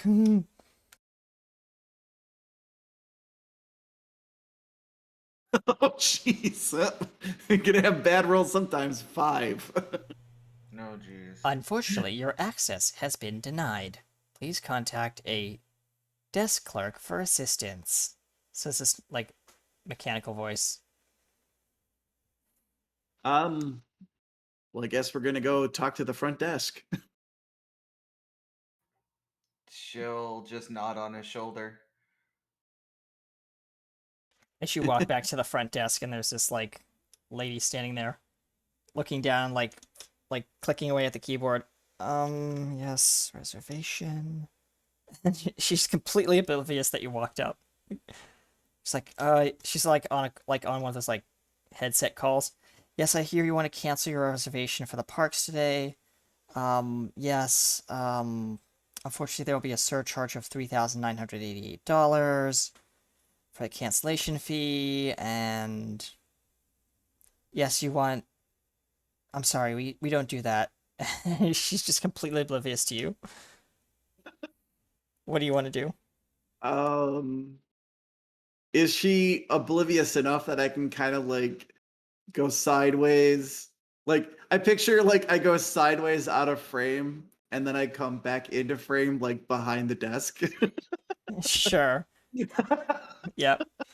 And she said she sees your reflection in the monitor, and she turns around and says, "Excuse me, sir, you can't be back here." Oh, sorry. It seemed like it didn't seem like you were dealing with the customers at the front, and I figured there was someone else I should talk to. I can help you, sir. What do you need? Oh, We were going to meet a friend here. I Can I don't get see him in there? the lobby. Can I get that person's name? As she turns to the keyboard, and she's like looking suspiciously at your shoulder. Can also actually while she's looking at you, I'm gonna throw. Where did you put little Baxter's little help remotes with the logo very obviously slapped on them? Oh, I would have put mine in a pocket, I think. It is rather big. Yeah, it's the antenna sticking out of your pocket. Okay, I- well, fair enough. Yeah. Yeah. Being stared at, she's gonna, because she is small enough to where you need a magnifying glass to actually tell it's human. She's gonna crawl around on all fours on his shoulder like a mosquito, like rub her hands together like a bug. And you just Would. Oh, she doesn't slap him. here's the best part. She says, I think there's. She reaches over and gets a fly swatter, and it goes whack on your shoulder. Roll me a dexterity saving throw, Queenie. Yep. 13. You manage to fly out of the way, surprisingly, but the back of your wings has been clipped a little bit, so that they're slightly damaged. Ace is kind of like a slightly horrified look at his face, and he's like, "Thank you." Yes, we don't like flying insects in here. She sets the fly swatter down, and she says, "Now about that reservation and that person you wanted to meet. What was her name again?" I'm actually trying to remember Flip's name. Like he gave a name. You'll feel a tug at the back of your ear, and she'll just say, "Ow," and say, "His name was Harper, I think." His name was Ow. Oh no, wait, it was Harper. Harper. Harper Ow? She scrolling through the list, and she's like, "We don't have anyone by the last name of Ow." Oh, sorry. I think We do have 5 Harpers though. Oh, are any of them here? She's scrolling through the list and she says, "Unfortunately, we don't track our guests, but Oh, well, I that's believe fair. one of them may have come through the lobby recently." Oh, you know what? Then he's probably upstairs, right? He's in this is odd. It says he got a room changed to the. That's okay. Well, he's in the executive suite. Oh. Floor 139. All right. Do I need to do anything special to use the elevator? Are you a guest of the resort? I am. I will show my card briefly and then put it back away. She says, then let me just let him know that you're here. Perfect. She pushes a button and says, "Mr. Harper, you have some guests. They're on their way." And you just hear, "Send them up." And she says, he'll be with you. You can certainly go over to the elevator. Okay, thank you for your help. And she looks over at the fly swatter, and she slaps another poor innocent like mosquito on the desk, and she says, "I hate bugs." Let's go. I will leave. Please tell me you're still here. Yes, I'm still here. Okay, Oh, good. that hurt. Man, that was harder than the robots. I'm gonna get in the elevator. The robots didn't ask questions. As the door closes, you notice one of the cameras in the elevator is slowly like focusing in on you guys. Baxter? Yes, he's looking through his little monitor, or while he's doing his own thing as he's welding away very quickly. Yep. On a very big something. And he's kind of going to talk, but also looking at another monitor where he sees military forces closing in on his shield. Yep. They've almost surrounded the park, the exterior. Here they are. The And test objects to my new experiment. You just kind of humming and saying that. and the elevator comes to a stop. Ding! The doors open, and there's only one door at the opposite end of the hallway. One. Oh, She's No. yeah. When they're in the elevator, she'll hop off his shoulder and grow back because she doesn't want to know what happens if she stays too small too long. Yep. Okay, and then we'll go down the hall to You go down the hall, and the door opens, and there's Blip holding the door open. Oh, thank you. This would have been so embarrassing if you were not the same Harper. And he says, "Yeah, I had to kind of finagle my way through the security system." Well, good job. And he says, well, this is my..." He almost lets it slip, and he says, this is my apartment room, hotel room, whatever you want to call it. Feel free to make yourself at home. There's a giant TV, there's a popcorn machine, there's an arcade over there. I mean, that's cool and all, but we should probably focus on the... Actually, Jesse, by the way, do you have pockets to put away that little controller thing? Yeah. I'm assuming when she shrinks, much like in Ant-Man, everything comes with her. Yep. Yeah, I imagine like everything, like both of those controller things, they call him Mr. Baxter, is both bulging out of your pockets with the little antenna sticking out. Yeah, fair enough. Harper doesn't ask any questions.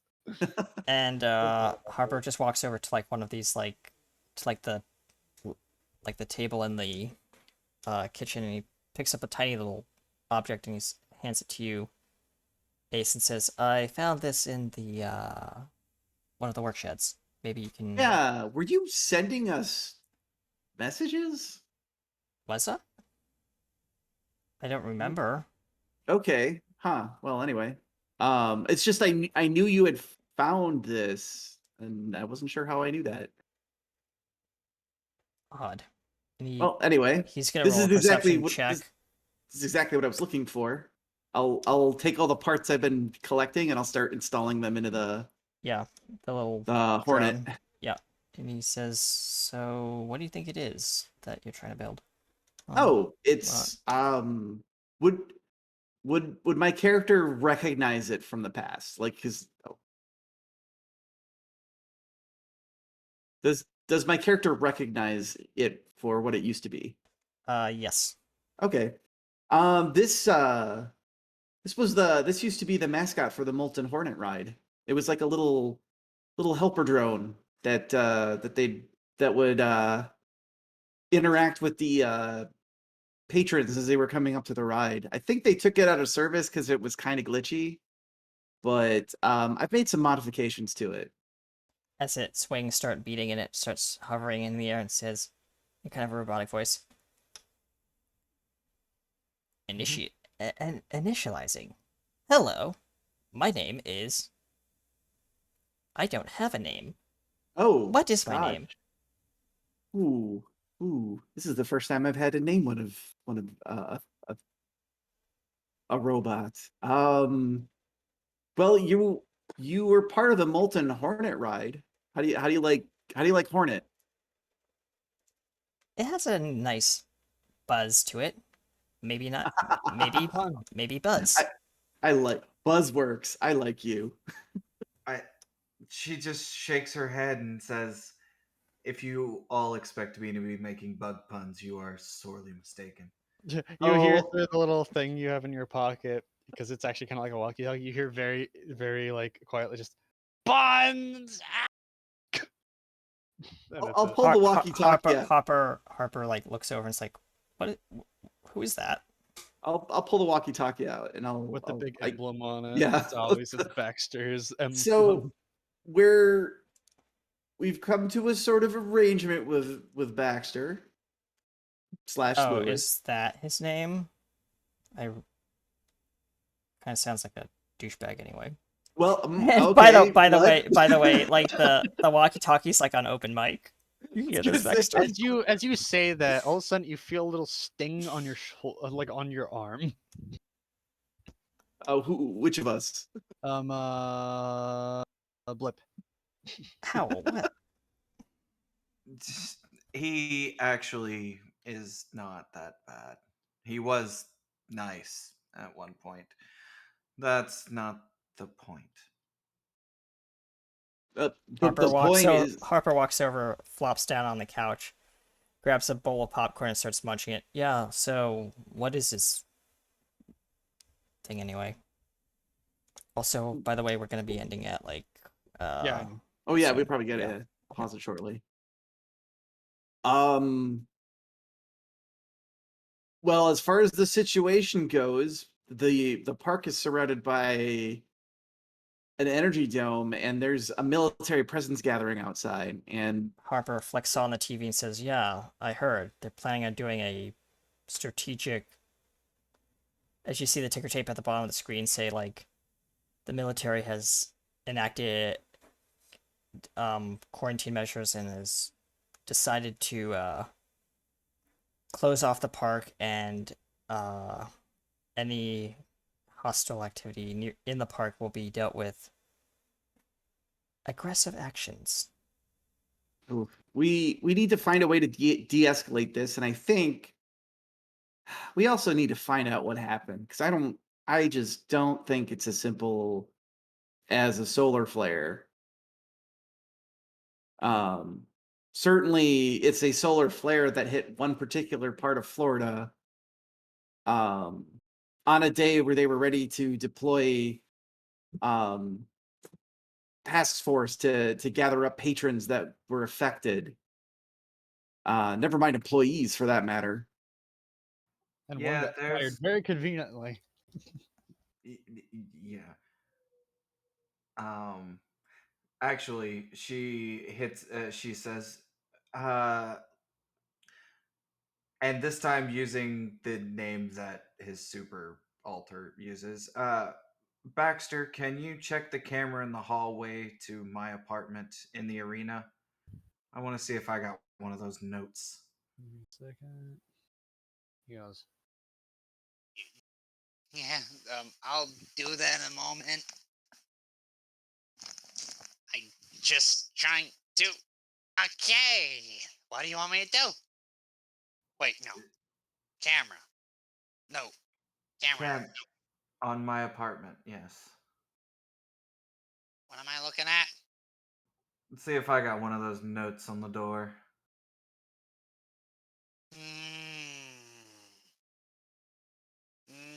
Maybe. Is your door the one on the far left at the end of the hallway? Yeah. It has a note on it. She looks at the other two. Okay. So they're I don't know if they're only targeting employees that reacted, or if maybe they're just liquidating the park. But this all happened so quickly. I think we need to get to that tower. You mean the Megaton Tower? That place is heavily fortified by, well, it's swarming with those people in those hazmat suits and, like... No, the bigger one. Bigger one? Okay. The that even one. bigger one. It's the one that is behind the Megaton. A lot of people think the Megaton's the biggest one. Oh, the corporate tower. Yes, the corporate one. That's where the boss was. Yes, but why are the hazmat people still around the Megaton Tower?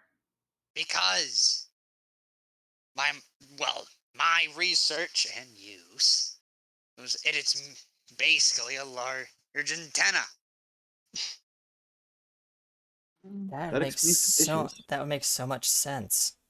It's one of the main reasons how I kickstarted the shield. The Harper stands up and says, "Now it's making all sense. The Megaton Tower is actually focusing the radiation from the solar flare And that's what caused the radiation to give us these abilities, maybe. He says, as he's Okay. stroking his chin, and like electrical static is like Okay, it was going a across it. focusing element, which means Well, I was on the tower, so I think I got the worst effect. I think we can all agree with that.